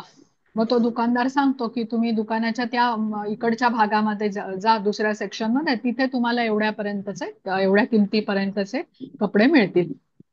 म्हणजे जेवढी आपली विकत घेण्याची क्षमता आहे त्यानुसार तो दुकानदार आपल्याला कपडे दाखवतो. तसंच आपली पुण्यकर्म किती आहेत, आपली इच्छा कोणती आहे, त्यानुसार आपल्याला पुढचं शरीर मिळतं. आता एखादा व्यक्ती खूप कामुक असेल तर त्याला कुत्र्याचं शरीर मिळेल, किंवा एखादा व्यक्ती ह्या जन्मामध्ये खूप झोपत असेल तर त्याला पोलर बेअर जे थंड प्रदेशामध्ये असतात तर त्या अस्वलाचं शरीर त्याला मिळेल. कोणी ईर्ष्याळू असेल तर त्याला साप बनवलं जाईल.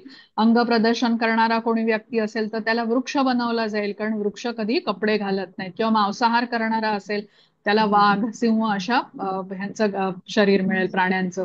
हे सर्व गरुड पुराणाच्या वरती आधारित सांगितलेलं आहे आपल्याला. म्हणजे जसा स्वभाव असेल तसं त्याला शरीर मिळेल. आता मनुष्य शरीरामध्ये जशी भावना राहिलेली असेल त्याप्रमाणे पुढेही तशीच भावना त्या म्हणजे त्या प्राण्यामध्ये येईल किंवा त्या जीवात्म्याला मिळेल. आता भरत महाराजांची आपण ही गोष्ट बघितली होती बघा, लेवल 1च्या अभ्यासामध्ये. अत्यंत प्रगत असे हे भक्त होते. भावभक्तीच्या स्तरापर्यंत त्यांनी प्रगती केलेली होती. पण त्यांना मृत्यूसमयी त्या हरणाचं चिंतन केलं त्यांनी, आणि मृत्यूनंतर हरणाचा जन्म त्यांना घ्यावा लागला. परंतु भगवंतांची कृपा अशी होती की त्या हरणाच्या जन्मामध्ये त्यांना पूर्वजन्माची स्मृती होती. पण हरणाचा जन्म मात्र त्यांना घ्यावाच लागला. म्हणजे मनुष्याने जीवनभर केलेले जे विचार असतात ना, ते संचित होऊन, एकत्रित होऊन मृत्यू समयी त्याचा काय विचार असेल हे ठरवलं जातं. तर जर कोणी आता सत्व गुणामध्ये असेल, निरंतर कृष्णांचं चिंतन करत असेल, तर मृत्यूच्या वेळी त्याला कृष्णांचं स्मरण येऊ शकतं आणि त्यापुढे त्याची गती भगवत धामाकडे जाण्यासाठी जाऊ शकते. पण बघा, वारंवार ज्या गोष्टीचं आपण स्मरण करतो त्यालाच चिंतन म्हणतात ना. तसं हे भरत महाराज त्या हरणाचं चिंतनच करत होते. सतत त्याला इकडे तिथे कुठे गेले तर पाठीवर घेऊन जात असत, रात्री त्याला आपल्या जवळच झोपवत असत, दिवसा पण आपली नजर त्याच्यावर ठेवत असत. त्यांना भीती वाटत असे की जंगलातला कोणी प्राणी त्याच्यावरती हल्ला करून त्या पिल्लाला जखमी करेल. त्यामुळे हरणाच्या पिल्लाकडे सतत त्यांचं लक्ष असे, आणि ते करत असताना त्यांचा जप आहे, साधन पूर्ण दुर्लक्ष झालं होतं. त्यामुळे भरत महाराजांना पुढचं शरीर हे हरणाचंच घ्यावं लागलं. तर म्हणजे जीवनभर सतत कृष्णांचं स्मरण होत राहावं यासाठी आपल्याला तशा कृती पण केल्या पाहिजेत, हे आपल्याला इथे समजून घेतलं पाहिजे. आणि त्यासाठी आपल्याला श्रवणाचं महत्व खूप आहे. श्रीला प्रभुपाद नेहमी सांगतात बघा, जेवढं अधिक आपण श्रवण करू ना तेवढं आपल्या अनर्थ निवृत्ती होणार आहे. कृष्णांकडे आपलं लक्ष अधिक व्यवस्थितपणे लागू शकतं. श्रवण केलेलं जे ज्ञान आहे ते आपल्याला जीवनामध्ये उतरवायला पण पाहिजे, आचरणात आणायला पाहिजे, हेही महत्व आहे. श्रवणाचं तर महत्व आहेच, त्याशिवाय जप केला पाहिजे आपल्याला, भगवंतांच्या अर्चविग्रहाची पूजा केली पाहिजे, इतर काही सेवा आहे ती करण्यासाठी आपण म्हणजे दिला पाहिजे वेळ. पुस्तक वितरण वगैरे किंवा मंदिरामध्ये अजूनही सेवा असतात, यामध्ये आपण आपल्याला जोडून घेतलं पाहिजे. जर कोणी दिव्य भावनेने कृष्णांच्या सेवेमध्ये अशा प्रकारे जोडला गेला तर त्याला आध्यात्मिक शरीराची प्राप्ती होऊ शकते. आणि हे आपल्याला सतत लक्षात राहावं. म्हणजे कृष्ण कसे आपल्या आजूबाजूला आहेत, कृष्ण वेगवेगळ्या रूपामध्ये कसे सर्व व्याप्त आहेत, हे आपल्याला समजून येण्यासाठीच कृष्णांनी आपल्या विभूती पण आपल्याला सांगितल्या आहेत बघा. ज्या 7व्या अध्यायामध्ये आपण बघितलं की माझ्या मते 8वा ते 11वा श्लोक होता बघा, ज्याच्यामध्ये कृष्ण म्हणतात की पाण्यातील रस मी आहे, चंद्र सूर्याचा प्रकाश मी आहे, मंत्रातील ओंकार, मनुष्यातील सामर्थ्य, नंतर पृथ्वीचा सुगंध, बुद्धिमानाची बुद्धी, असं कृष्णांनी आपल्या विभूतींची एक यादीच दिलेली आहे 3 श्लोकांमध्ये. तर ह्या सर्व विभूतींच्या द्वारे कृष्ण कसे सर्वव्यापी आहेत हे आपल्याला समजतं त्यांच्या शक्तींच्या द्वारे. आणि या सर्व गोष्टींकडे बघून आपल्याला कृष्णांचं स्मरण व्हायला हवं. म्हणजे येन केन प्रकारेण मनहा कृष्ण निवेश आहेत, म्हणजे कृष्णांकडे जोडून घ्यायला पाहिजे कुठल्या ना कुठल्या तरी प्रकारे. त्याद्वारे आपल्याला सराव होतो कृष्णांचं सतत स्मरण ठेवण्याचा. आणि असा सराव जर का आपण जीवनभर केला तर तसमयी आपल्याला कृष्ण नक्कीच आठवू शकतो. आता पुढचा बघूया 7वा. हरे कृष्ण. हरे कृष्ण. तस्मात् सर्वेषु कालेषु मामनुस्मर युध्य च मय्यर्पितमनो बुद्धिर् मामे वैश्यस्य संशयः. हरे कृष्ण. हरे कृष्ण. म्हणून हे अर्जुना, तू सदैव माझे कृष्ण या रूपाचे स्मरण केले पाहिजे, आणि त्याचबरोबर तुला आपल्या युद्धरूपी स्वधर्माचेही आचरण केले पाहिजे. तुझी कर्मे मला अर्पण केल्याने, तू माझ्या मनाला आणि बुद्धीला माझ्या ठायी स्थिर केल्याने तुला निसंदेह माझी प्राप्ती होईल. हरे कृष्ण. हरे कृष्ण. तर इथे कृष्ण अर्जुनाला सांगतात की माझं स्मरण करीत तू युद्ध कर. आणि सर्वांसाठी हाच मार्ग आहे कृष्णांनी दिलेला, की स्त्री असेल, पुरुष असेल, वृद्ध असेल, किंवा म्हणजे जीवनाच्या कुठल्याही स्तरावरती असेल, आपल्याला भगवंतांनी दिलेल्या विधिविधानानुसार कर्म केली पाहिजेत. आणि त्याचबरोबर ती करत असताना भगवंतांचं स्मरण आपल्याला केलं पाहिजे. तर शास्त्राचं पालन करत आपण आपली कर्तव्य पार पाडत असू तर भगवंतांबद्दलचं आकर्षण आपल्या हृदयामध्ये वाढतं. आणि कृष्ण म्हणतात ना इथे, तस्मात सर्वेषु कालेषु माम अनुस्मर, म्हणजे सदैव माझं स्मरण कर. आता अर्जुन विचार करतो की हे कसं शक्य आहे, कृष्णांचं स्मरण सतत शक्य होईल का? तर यावरही कृष्ण सांगतात की हे कसं शक्य होईल, तर अभ्यासाने शक्य होईल. अभ्यास म्हणजे सराव. तर पुढच्या श्लोकामध्ये कृष्ण अर्जुनाला त्यांचं स्मरण कसं होऊ शकतं याचे वेगळे वेगळे मार्ग सांगतात. आणि आपण आपलं कर्म करीत असताना भगवंतांचं स्मरण आपल्याला असायला हवं. जेवढं शक्य आहे तेवढं आपल्याला अधिकाधिक स्मरण हे करत राहायला हवं. हे आपल्याला मार्ग कृष्णांनी सांगितलेला आहे. त्याच्यासाठी श्रवणम, कीर्तनम, स्मरणम या सर्व विधींमध्ये आपल्याला जोडून घ्यायला हवं. तसंच या श्लोकामध्ये कृष्ण पुढे म्हणतात बघा, मयार्पित मनोबुद्धी, म्हणजे काय काय म्हटलेलं आहे, मयार्पित मनोबुद्धी मामे वैश्य संशय, म्हणजे मन आणि बुद्धीद्वारा माझं चिंतन कर. आता बुद्धी बघा नेहमी योजना बनवत असते, प्लॅनिंग करत असते. आता हीच योजना जर का आपण कृष्णांची सेवा अधिक चांगल्या प्रकारे कशी करता येईल अशी जर का आपण बुद्धीने योजना केली, किंवा म्हणजे अर्थातच आपण भगवंतांचं स्मरण केलं, तर या दोन्ही गोष्टी एकच होतात. किंवा आता भगवंतांची ही वाणी आहे भगवद्गीता, तिचा प्रसार मला कसा पुढे कसा प्रचार करता येईल, किती चांगल्या प्रकारे लोकांना सांगता येईल, ही पण भगवंतांची सेवाच आहे. म्हणजे बुद्धीने केलेली ही सेवा आहे. तर म्हणजे भगवंतांनी आपल्याला सूत्र सांगितलं की अंतसमयी माझं स्मरण केलं तर भगवद्धामाची प्राप्ती होईल. आणि अंतसमयी स्मरण कसं होऊ शकेल, त्यासाठी काय केलं पाहिजे ते आता ह्या श्लोकामध्ये सांगितलं. म्हणजे जसे विचार जीवनभर केले असतील त्याचा प्रभाव मृत्यूच्या वेळी येणाऱ्या विचारांवरती असेल. आणि त्यामुळे कृष्ण म्हणतात की तुला माझं स्मरण सतत असायला हवं अर्जुना. आणि कृष्ण अर्जुनाला हे सांगतात की माझं स्मरण करत तू युद्ध कर, इतरांच्या पुढे आदर्श ठेव, क्षत्रिय धर्माचं तू पालन कर, आणि त्यासाठी तू युद्ध कर. आपली मन, बुद्धी हे मला समर्पित कर, आणि असं केल्याने तू मला प्राप्त होशील, यात काही संशय नाही. तर भगवंतांनी अर्जुनाला दिलेला हा जो उपदेश आहे ना, की भौतिक कार्यामध्ये जे लोक अधिक व्यस्त राहतात, जे म्हणतात ना की आम्हाला कृष्णांच्यासाठी काहीही वेळ नाही, त्यांच्यासाठी हा खूप महत्वाचा आहे. तर कृष्ण असं म्हणत नाहीत की आपण आपली कर्तव्य तुम्ही त्याग करा, असं कुठेही म्हणत नाहीत कृष्ण. कर्तव्य पालन करत असतानाच त्याच्या बरोबरीने जप करणे, चिंतन करणे हे आपण करू शकतो. जसं आता गृहिणी आहेत, स्वयंपाक बनवतात, तर ते कीर्तन ऐकता ऐकता, प्रवचन ऐकता ऐकता हे करू शकतात. तोंडाने संकीर्तन करताना तयारी करू शकतात. ते सहज करण्याजोगं हे कार्य आहे. आणि अशा प्रकारे करत राहिल्याने मनुष्य भौतिक जगातून मुक्त होईल. आपल्या मनाला, आपल्या बुद्धीला कृष्णांपर्यंत जेव्हा जोडून घेईल तेव्हा तो अधिक प्रगती करू शकेल. तर जेव्हा आपण जप करू, संकीर्तन करू, मन बुद्धी आपली स्थिर होते असं म्हटलं जातं. आणि जपामध्ये मन का लागत नाही, कारण मनामध्ये अनर्थ आहेत, वासनांनी युक्त असं हे मन आहे. पण जसं जसं आपण हरे कृष्ण महामंत्राचं जप अधिक करू तसं ते मन शुद्ध होत जातं. आणि जेवढ्या चांगल्या प्रकारे आपण हे नाम घेऊ तेवढ्या लवकर हे मन आपलं शुद्ध होतं. आणि जेवढं लवकर मन शुद्ध होईल तेवढंच मनाला त्या कृष्णांच्या वरती केंद्रित करणं सोपं जाईल. तर जेवढा चांगला आपला प्रयत्न असेल त्याचा लाभ तर आपल्याला पुढे होणारच आहे. आणि ही एक आपल्याला सवयच लागून जाते की रोज एक चांगल्या प्रकारे आपल्याला जप अशा प्रकारे केलाच पाहिजे. आणि जो भक्त आता अशा प्रकारचं एक जीवनाला वळण देतो आपल्या, तर त्याचा प्रवेश भगवत धामामध्ये निश्चित असतो असं कृष्ण सांगतात. आता अर्जुन क्षत्रिय होता म्हणून त्याला युद्ध करताना माझं स्मरण कर असं सांगितलेलं आहे. आपण चातुर्वर्णातल्या कुठल्या वर्णामध्ये आहोत ते आपले गुण ठरवतात. गुण कर्म विभागशः म्हटलेलं आहे ना, गुणाप्रमाणे आपण ब्राह्मण आहोत, का क्षत्रिय आहोत का वैश्य आहोत का शूद्र आहोत हे ठरलेलं असतं.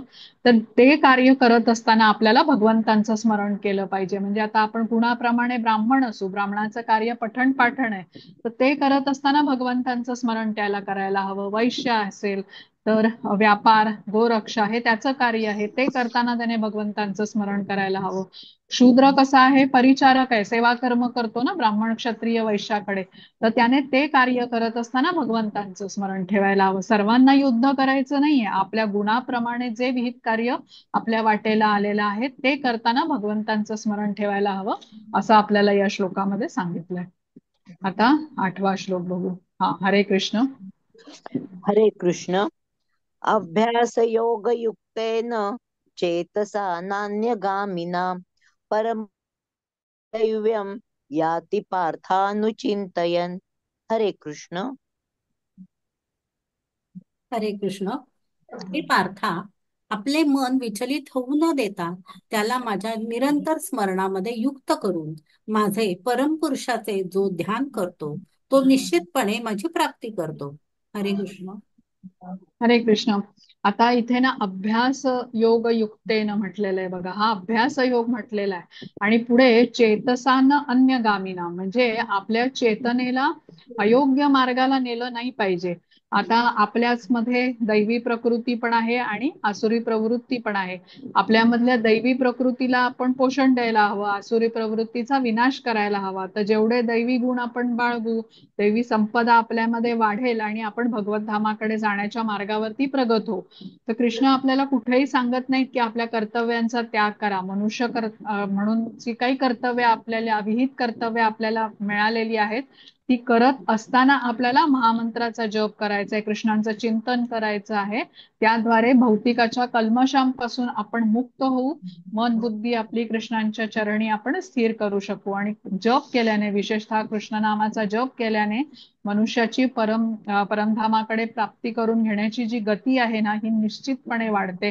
त्यासाठी आपल्याला श्रीला प्रभुपाद बघा वारंवार सांगतात की तुम्ही जितका अधिक करू शकाल तेव्हा हरे कृष्ण महामंत्राचा जप हा केला पाहिजे. आता सध्या इंटरनेटमुळे आपल्याला त्या श्रीला प्रभुपाद यांची प्रवचनं उपलब्ध आहे. जगामध्ये कुठेही राहत असू तरी आपल्याला ती मिळू शकतात, ती आपण ऐकू शकतो. आणि कीर्तन पण आहेत, अनेक चांगले चांगले इस्कॉनचे भक्त आहेत ज्यांची कीर्तनं उपलब्ध आहेत. तर ही सगळी परिस्थिती कलियुगामध्ये कशामुळे आलेली आहे, काम क्रोध लोभ ह्याच्यामुळे आलेली आहे. पण ज्या वेळेला आपण हे श्रवणम कीर्तनम करतो, तसंच मंदिरामध्ये जाऊन श्री विग्रहांचं दर्शन घेतो, प्रसाद घेतो, आरती करतो, या सगळ्या भक्तांचा संग ठेवतो, तर या सगळ्यामुळे आता आपले जे कल्मश असतात ते दूर होतात आणि आपण भगवत धामाकडे जाण्यासाठी पात्र ठरतो आणि प्रगती पण करू शकतो. आता 9वा श्लोक बघू. हा, हरे कृष्ण. हरे कृष्ण. कविं पुराण मनुषासितारम् अनोरणीयां समनुस्मरेद्य सर्वस्य धातारमचिन्त्य रूपम् आदित्यवर्णं तमसः परस्तात्. हरे कृष्ण. हरे कृष्ण. मनुष्याने परमपुरुषाचे सर्वज्ञ, पुरातन, नियंता, अणुपेक्षाही सूक्ष्म सर्व गोष्टींचे पालन करता, सर्व भौतिक कल्पनांच्या अतीत असणारे अचिंत्य आणि नित्य पुरुष या रूपांमध्ये ध्यान केले पाहिजे. परमपुरुष पुरुष सूर्याप्रमाणे तेजस्वी आहेत. ते भौतिक, माताजी थोडं स्क्रोल, हा हा. ते भौतिक प्रकृतीच्या पलीकडे अर्थात दिव्य आहेत. हरे कृष्ण.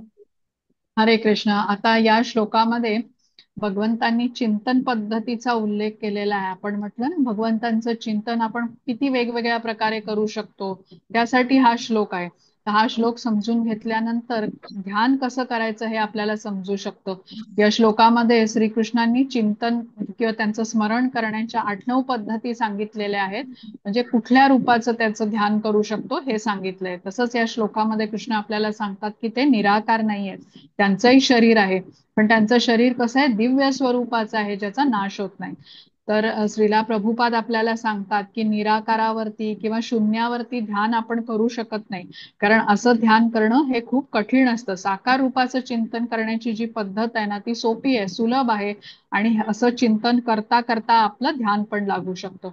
तर श्रीकृष्ण म्हटल्यावरती बघा आपल्याला त्यांचं श्यामसुंदर रूप समोर येतं, किंवा प्रभू रामचंद्र म्हटलं की त्यांचं विलोभनीय रूप समोर येतं. तर या रूपाचं वर्णन श्रीमद भागवतम मध्ये केलेलं आहे. आणि या रूपाचं वर्णन करताना काही शब्द वापरले आहेत जे आता इथे आपल्याला सांगितलेत बघा. कवी, कवी म्हणजे काय? ज्याला त्रिकालांचं ज्ञान आहे. मग सर्वज्ञ, सर्वज्ञ म्हणजे ज्याला सगळ्या गोष्टीचं ज्ञाता आहे तो. पुराणम म्हणजे तो पुरातन आहे, ज्यांच्यापासून सगळं जग निर्माण झालेलं आहे, त्यांच्या आधी काहीही नव्हतं म्हणून पुरातन. उगम आहे सगळ्या गोष्टींचा, ज्याचा आरंभही नाही अंत नाही, असं आपण भगवंतांचं वर्णन करतो बघा. किंवा अनुशासितारम म्हणजे काय? या ब्रह्मांडाचा नियंता असं म्हटलेलं आहे. आणि अणिसयाम, अणिसयाम म्हणजे सूक्ष्माहून सूक्ष्म. आता सर्वात सूक्ष्म गोष्ट म्हणजे आपल्याला माहिती असते अणू असते, पण अणूहूनही भगवंत सूक्ष्म आहेत, कारण ते प्रत्येक अणूत प्रवेश पण करू शकतात. म्हणजे इतके सूक्ष्म असूनही ते कसे आहेत? सर्वव्यापी आहेत, सर्व गोष्टींचे पालन पोषण करीत आहेत. सर्वस्य धातारम म्हटलेलं आहे पुढचा शब्द. धाता म्हणजे पालन करता. आणि अचिंत्य रूपम आहेत बघा. आता हे सगळं जे वर्णन ऐकतोय ना, हे अचिंत्यच आहे, कारण प्रचंड असे ग्रहलोक आहेत, मोठ्या मोठ्या आकाशगंगा आहेत, त्या सर्व कृष्णांनी धारण केलेल्या आहेत. त्यांची सगळी शक्ती अचिंत्य आहे, आपल्या कल्पनेच्या बाहेर आहे. आता भौतिक जगामध्ये सगळ्यात तेजस्वी म्हणजे सूर्य आपल्याला माहितीये. तर म्हणून इथे आदित्य वर्णम म्हणजे सूर्यासारखा दैदिप्यमान असंही म्हटलेलं आहे. आणि तमसहा परास्तात म्हणजे ज्याप्रमाणे सूर्याच्या प्रकाशाने अंधकाराचा नाश होतो, तसंच कृष्ण आपल्यातला जो अंधकार आहे किंवा अज्ञानरूपी अंधकार आहे त्याचा नाश करतात. तर इथे म्हणजे हे आपल्याला आता जाणून घेण्यासाठी श्रीमद भागवतम आहे, भगवद्गीता आहे, हा जो शास्त्रांनी दिलेला उपदेश आहे ना, हा स्वीकार करायला हवा. भगवंतांचं हे जे वर्णन ऐकलं ह्याच्यावरती आपण कुठेही कधी शंका घ्यायची नाही. त्याच्यावरती निरर्थक वादविवाद, तर्क इत्यादी न करता या तत्वाचं, या उपदेशाचा आपल्याला तसाच्या तसा स्वीकार केला पाहिजे आणि त्यानुसार आपल्याला ज्ञानप्राप्ती होऊ शकते. आता 10वा बघूया आपण.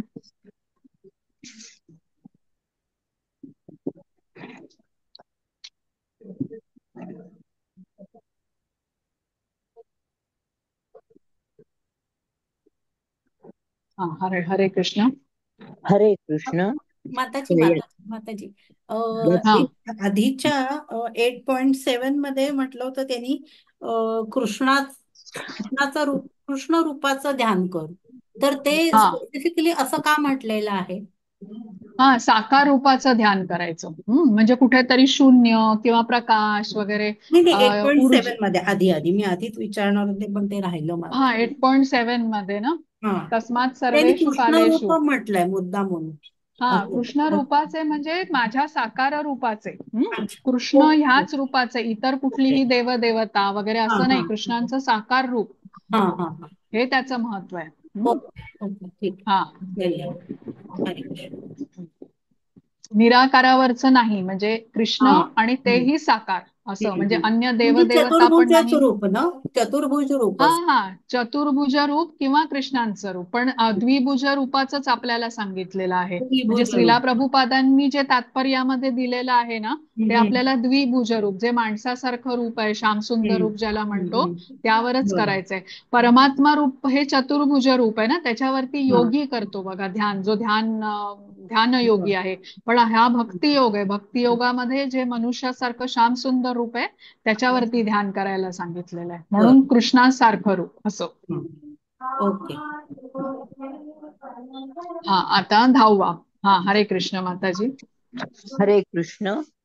प्रयाण काले मनसा चलेन भक्त्या युक्तो योग बलेन चैव भ्रुवोर्मध्ये प्राणमावेश्य सम्यक सतं परम पुरुषमुपैति दिव्यम. हरे हरे कृष्ण. हरे कृष्ण. जो मनुष्य अंतकाळी दोन्ही भुवयांमध्ये प्राणवायूला स्थिर करतो आणि योगासा योग सामर्थ्याद्वारे अविचलित मनाने पूर्णपणे भक्तिभावित होऊन भगवत स्मरण करण्यामध्ये युक्त होतो, त्याला निश्चितच भगवंताची प्राप्ती होते. हरे कृष्ण. हरे कृष्ण. आता मृत्यूच्या समयी मनुष्याने ध्यान भक्तिभावाने भगवंतांच्या वरती करणं आवश्यक आहे असं या श्लोकामधून आपल्याला सांगितलंय. जर का त्याला भगवत धामामध्ये जाण्याची इच्छा असेल तर तशा प्रकारे त्याला केलं पाहिजे. आणि हे सांगत असताना इथे काय म्हटलेलं आहे की जे लोक षटचक्र योगाचा अभ्यास करतात त्यांनी प्राणवायूला दोन भुवयांच्या मध्ये आज्ञाचक्रावरती केंद्रित करायला म्हणजे केंद्रित केलं पाहिजे असा तो विधी आहे. पण जो कृष्णांचा भक्त आहे, आता हे जो विधी आपण षटचक्र योगाचा वगैरे हा अष्टांग योगाचा संबंधित आहे.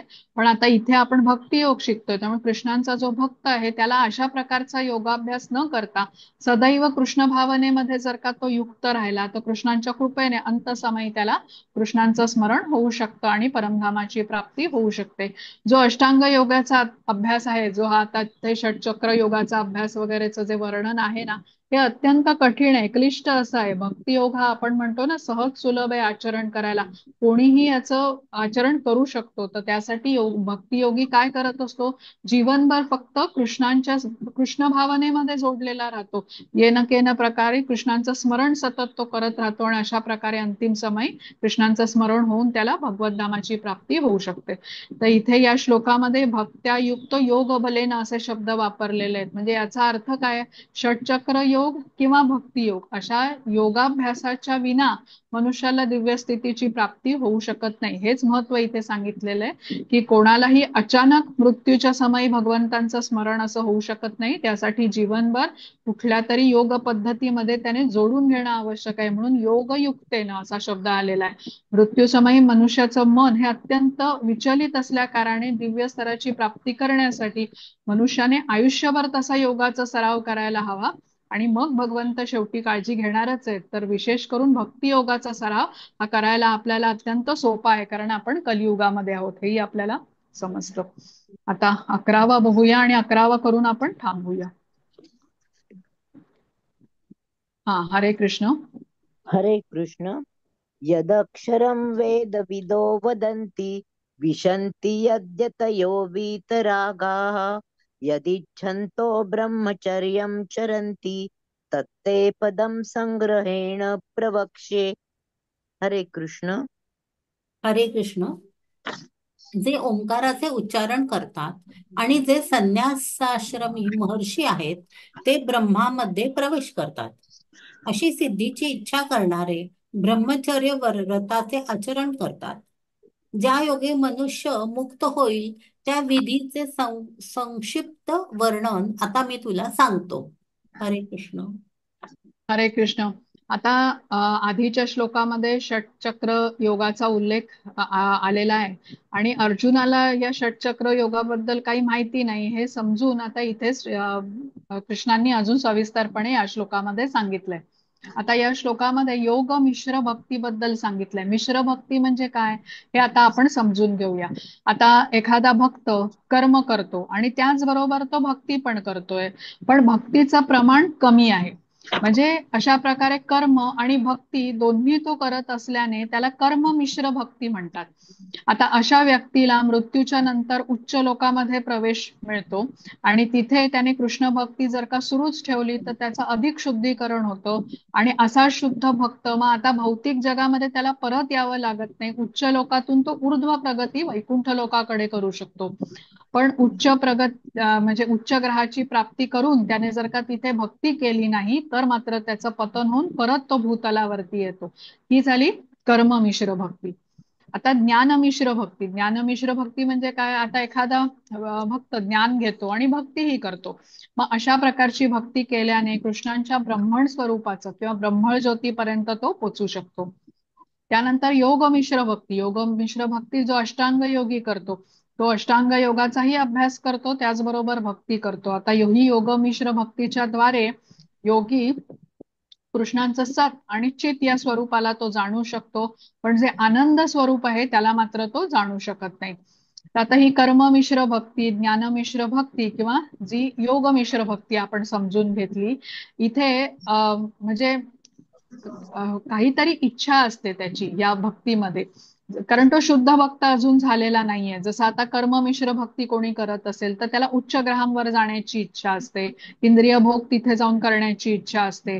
कर्ममिश्र भक्ती करणाऱ्यांमध्ये काही भौतिक इच्छा पण असतात, मग ह्या त्यांना पूर्ण करायच्या असतात. ज्ञानमिश्र भक्तीमध्ये हे भौतिक जग त्याच्या स्वरूपाचं ज्ञान त्याला असतं, पण भौतिक जगामधली जी अशांती आहे, क्लेश आहेत, ह्याच्यापासून त्याला सुटका हवी असते, कारण त्याने हे ज्ञान घेतलेलं असतं कशा प्रकारे या भौतिक जगाचं स्वरूप आहे. म्हणजे इथे ही इच्छा आहे आणि कृष्णांच्या ब्रह्मण स्वरूपापर्यंत त्यांना ही प्रगती करायची असते अशा प्रकारे अभ्यास करून.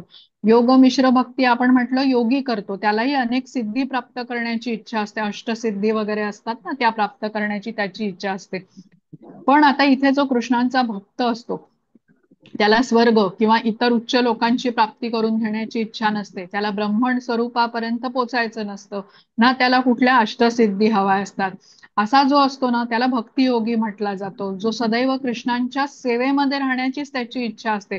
मग त्याला स्वर्गात राहायला मिळेल, भूतलावरती मिळेल, किंवा त्याचा जन्म इतर कुठेही झाला, कृष्णांची सेवा करण्याची संधी त्याला मिळत राहावी ही त्याची इच्छा असते. आणि अशा भक्ताला शुद्ध भक्तच म्हटलं जातं. आणि त्याच्या मुक्तीला विमुक्ती असं म्हणतात. म्हणजे ही विशेष प्रकारची मुक्ती आहे जिथे कृष्ण अशा भक्ताला सतत आपल्या सान्निध्यामध्ये ठेवतात. जसं की आता माता यशोदा आहे किंवा अर्जुन आहे, म्हणजे नेहमी कृष्णांचं सान्निध्य अशा भक्तांना मिळत राहतं. आणि कृष्ण जे अशा प्रकारचे जे शुद्ध भक्त असतात ना, कृष्ण अशा भक्तांच्या अधीन असतात. जसं भागवतम मध्ये 9व्या अध्यायातला 9व्या स्कंदामधला 4थ्या अध्यायातला 63वा श्लोक आहे, ज्याच्यामध्ये कृष्ण म्हणतात की अहम भक्त पराधीनो. याचा अर्थ काय आहे? आता बघा, अर्जुनाच्या रथाचं सारथ्य केलं कृष्णांनी. म्हणजे कारण अर्जुन भक्त होता, तर भक्तासाठी कृष्ण काहीही करतात, कारण भक्तांच्या प्रती त्यांचं वात्सल्य असतं आणि भक्तही भगवंतांच्यासाठी सर्व काही करतात. भगवंत भक्तावरील प्रेमामुळे भक्तांच्या नियंत्रणाखाली राहतात. म्हणून म्हटलेलं आहे की अहम भक्त पराधीनो. आता जशी माता यशोदा होती, भगवंतांची आई होती, आणि कृष्ण कसे आहेत, अनंत कोटी ब्रह्मांडाचे अधिपती आहेत, पण माता यशोदेसाठीचे सर्व काही करायचे, त्यांचं ऐकायचे. आणि माता यशोदेने त्यांना बंधनामध्ये म्हणजे प्रेमामुळेच त्यांनी बांधून घेतलं. तर असंच आहे की कृष्ण आपल्या भक्तांच्या पूर्ण अधीन असतात, म्हणून अहम भक्त पराधीनो म्हटलेला आहे. म्हणजे हा वात्सल्य भाव त्यांचा एवढा जागृत असतो भक्तांच्या प्रती. आणि हे दोन्ही म्युच्युअल आहे, म्हणजे परस्पर पूरक आहे. भगवंतही भक्ताच्यासाठी सर्व काही करतात आणि भक्तही भगवंतांच्यासाठी सर्व गोष्टींचा त्याग करून भगवंतांनाच प्रेम करतात. तर आता इथे 5 प्रकारच्या मुक्ती असतात बघा, ज्या म्हणजे ज्यांना सेवेची संधी ज्याला मिळते, सॉरी म्हणजे जो भक्त असतो त्याला केवळ सेवेची संधी पाहिजे असते, पण जे मिश्र भक्ती करतात ना त्यांनाही 5 प्रकारच्या मुक्ती सांगितलेल्या आहेत. सायुज्य मुक्ती असते एक म्हटलेलं आहे. सायुज्य मुक्ती ही योग्यांना मिळू शकते किंवा जे ज्ञानमिश्रित भक्ती करतात त्यांना या सायुज्य मुक्तीची इच्छा असते. अशी मुक्ती म्हणजे ब्रह्मण स्वरूपामध्ये विलीन होण्याची संधी मिळते त्या भक्ताला. मग सारूप्य मुक्ती म्हटलंय, जसं शब्द आहे ना सारूप्य, म्हणजे कृष्णांच्या सारखं रूप मिळू शकतं त्या भक्ताला. वैकुंठ लोकामध्ये वास करण्याची पण संधी मिळते, जिथे आता सर्वजण चतुर्भुज रूपामध्ये, जसं कृष्णांचं रूप आहे चतुर्भुज नारायण, शंख चक्र गदा पद्मधारी, असाच त्या आत्म्याला आता सारूप्य मुक्ती मिळते, तेव्हा त्याचंही रूप हे असं परमेश्वराच्या समान होऊ शकतं. त्याच्यानंतर सालोक्य मुक्ती आहे. सालोक्य म्हणजे कृष्ण ज्या लोकामध्ये आहेत किंवा श्री विष्णू ज्या लोकामध्ये आहेत त्या लोकामध्ये वास करण्याची संधी त्याला मिळू शकते. त्याच्या पुढची सारष्टी म्हटलेली आहे. सारष्टी म्हणजे कृष्णांची जेवढी ऐश्वर्य आहेत ती सर्व ऐश्वर्य त्या भक्ताला प्राप्त होऊ शकतात. म्हणजे भगवंतांच्या एवढा शक्तिशाली सर्व गुण संपन्न अशी ऐश्वर्य त्याला मिळू शकतात. बली महाराजांचं इथे उदाहरण देता येतं. वामन देवांनी त्यांच्यावरती जो म्हणजे त्यांना आशीर्वाद दिले तेव्हा सुतल नावाचा लोक त्यांना प्रदान केला, जिथे बली महाराजांचं ऐश्वर्य हे भगवंतांच्या समान होतं. आणि सामिप्य मुक्ती म्हटलेली आहे. सामिप्य मुक्ती म्हणजे सदैव भगवंतांचा सहवास मिळतो. जसा की आता हा अर्जुन आहे, भगवंत जेव्हा जेव्हा अवतार घेतात तेव्हा अर्जुन त्यांच्या सोबत असतो. मग कृष्णांचा दास, कृष्णांचा सखा किंवा इतर रसामध्ये हा भक्त मग कृष्णांच्या बरोबर जोडलेला असतो आणि त्यांच्या सतत सहवासात राहतो. तर ही मुक्ती या ज्या आपण बघितल्या ही भक्तांनाच मिळते. पण जे शुद्ध भक्त असतात त्यांना मात्र मुक्ती नको असते, त्यांना भक्ती करायची असते. म्हणजे भक्तासाठी मुक्ती ही फार मोठी काही उपलब्धी म्हणत नाही तो. भगवंतांचा मी शाश्वत सेवक आहे, भगवंत माझे स्वामी आहेत हे समजून मुक्ती कशी त्याला हवी असते, की बाबा जिथे मी कुठेही राहीन, मला भगवंतांची सेवा करण्याची मला संधी मिळाली पाहिजे, ही भक्ताची इच्छा असते. इतर कुठलीही इच्छा असत नाही. पण जे कर्म मिश्र, योग मिश्र, ज्ञान मिश्र भक्ती करतात त्यांच्या मनामध्ये इच्छा असतात आणि त्याचा परिणाम म्हणजे काय होतो, तर या 5 प्रकारच्या मुक्ती आपल्याला इथे सांगितलेल्या आहेत. तर जो षटचक्र अभ्यासामध्ये 6 चक्र जी असतात त्याच्यावरती ध्यान केंद्रित करावं लागतं. मग शुद्ध भक्त तो जो असतो तो मात्र ह्या प्रकारे अभ्यास करत नाही. त्याचा योगाभ्यास न करता भगवंतांचं स्मरण करण्याचा त्याचा सराव असतो. म्हणजे मार्ग वेगळे वेगळे आहेत बघा. जो कृष्ण भावनेमध्ये युक्त राहतो त्या भक्ताला भगवंतांची सेवा करण्याचीच इच्छा राहते, आणि जो इतर प्रकारे या षटचक्र योगाचा अभ्यास करून भगवंतांना प्राप्त करण्याचा जो प्रयत्न करत असतो त्याची मिश्र भक्ती म्हटलेली आहे. त्यामुळे त्याची इच्छा असते काही ना काहीतरी. आणि मग जो शुद्ध भक्त आहे, कृष्ण भावनेमध्ये सदैव युक्त आहे, अशा भक्ताला अंतकाळी भगवंतांचं जेव्हा स्मरण होतं त्यावेळेला मात्र त्याला भगवत धामाची प्राप्ती सहजपणे होऊ शकते, असं इथे कृष्णांनी सांगितलंय. तर इथे आपण आता अध्याय थांबूया आणि आपण काही भक्तांचं बघा म्हणजे गोष्ट ऐकतो आहे की मलुकदासांची गोष्ट आपण ऐकली, किंवा जे नरसिंह मेहता होते त्यांची गोष्ट ऐकली, कारण हे आपण भक्ती योगाचे अध्याय बघतोय. तर एक छोटीशी गोष्ट सांगते आणि लगेच आपण आपला वर्ग थांबूया. तर भागवतमच्या 11व्या स्कंदामध्ये आलेली गोष्ट आहे ही पिंगलाची. तर या 11व्या अध्यायामध्ये ना कृष्ण आणि उद्धव यांच्यामधला संवाद आहे. तर उद्धव कृष्णांकडून दिव्य ज्ञान प्राप्त करून घेत असतो 11व्या अध्यायामध्ये, आणि अनेक प्रश्न असतात उद्धवाचे. कृष्ण त्याला अत्यंत प्रेमपूर्वक त्याची उत्तरं देत असतात, अगदी सविस्तरपणे सगळं सांगत असतात. आणि सगळ्यात प्रथम कृष्णांनी यदू आणि अवधूत ब्राह्मण ह्याच्या भेटीचं वर्णन करतात कृष्ण या अध्यायामध्ये. आणि हा यदू जो असतो तो अवधूत ब्राह्मणाला प्रश्न विचारतो की सदैव आनंदाचा अनुभव कसा करता येईल, आणि अवधूत ब्राह्मण त्याला सर्व म्हणजे 24 गुरूंच्या बद्दल सांगतो. त्यामध्येच आलेली ही पिंगलेची गोष्ट आहे. तर ही जी पिंगला असते ना ती अत्यंत सौंदर्यवान अशी वेश्या असते आणि विदेह नगरीमध्ये ती राहत असते. तर रोज संध्याकाळी तयार होऊन ती आपल्या घरासमोर उभी राहत असते आणि येणाऱ्या जाणाऱ्याला आकर्षित करण्याचा प्रयत्न करत असते. तिला धन कमवण्याची अत्याधिक लालसा असते आणि ती सतत त्याचा विचार करत असते. आणि मग एखाद्या माणसाला धनाढ्य माणसाला आकर्षित करून त्याच्याकडून मी पैसे कमवीन अशी तिची इच्छा असते. तर एक संध्याकाळी ती तयार होऊन वाट बघत असते आणि कोणी त्या दिवशी तिच्याकडे येत नाही. वेळ निघून जातो, रात्र होते, मध्यरात्र होते, पण ती काय आशा सोडत नाही. कोणी ना कोणीतरी येईलच असं तिला वाटतं. पण त्या रात्री कोणी येत नाही, पहाट होते आणि ती अस्वस्थ होते, कारण तिला म्हणजे पैशाची तर हे असतेच, पण एवढ्या वेळ वाट बघून काहीतरी एक विचित्र अवस्थेमध्ये तिला म्हणजे असं अस्वस्थ होते ती. आणि अचानक तिला तिच्या वागण्याबद्दल घृणा वाटू लागते. काय करते मी, असा तिच्या मनामध्ये एकदम पटकन असा विचार येतो. कोणी धनाढ्य व्यक्ती येईल आणि म्हणून मी रोज तयार होऊन वाट बघते, तासन तास मी उभी राहते या आशेवरती. आणि तिला अचानक जणू असं वैराग्य उत्पन्न होतं. तिला स्वतःच्या या स्थितीचा असा तिटकारा वाटू लागलेला असतो की किती अधःपतन माझं झालं. इंद्रिय तृप्तीच्या इच्छेमधून मी अनेकांशी संग केला, किती मूर्ख आहे मी. परमेश्वराची भक्ती करायची सोडून पुरुषाच्या अशा नश्वर देहाच्या मागे मी धावत होते. म्हणजे हाडामासाचं बनलेलं हे शरीर आहे, पण मी म्हणजे मला त्याच्यामध्ये सुख वाटत होतं. किती अधीन झाले मी. खूप तिला असं स्वतःचा तिटकारा येतो. पण मी यापुढे मात्र अशी गोष्ट कधी करणार नाही. मला माझ्या चुकांची एकदम अशी जाणीव झालेली आहे आणि आता ह्यापुढे मी भगवंतांना शरण जाईन असं ती त्या क्षणी ठरवते. अचानक बोध व्हावा तसं तिला तो विचार येतो. म्हणजे शरीराचं सुख काही काळाचाच आनंद देणार आहे, पण तरी ते नश्वर आहे. आणि मला ही जी विरक्ती प्राप्त झालेली आहे ती म्हणते ही परमेश्वराची कृपाच आहे. पूर्व आयुष्यामध्ये माझ्या हातून काहीतरी चांगलं घडलं असेल म्हणून मला या नश्वर जगातून माझं मन उडालेलं आहे. आणि या माझ्या वासनेमुळे अनेक मी त्रास भोगलेले आहेत, पण या त्रासांमधून मला आत्ता विरक्ती मिळालेली आहे आणि परमेश्वरांनी माझ्यावर आत्ता कृपा केलेली असं तिला समजतं. आता खरा आनंद ही भगवंतांची सेवा करण्यामध्ये आहे हे तिला अचानक अशी जाणीव होते.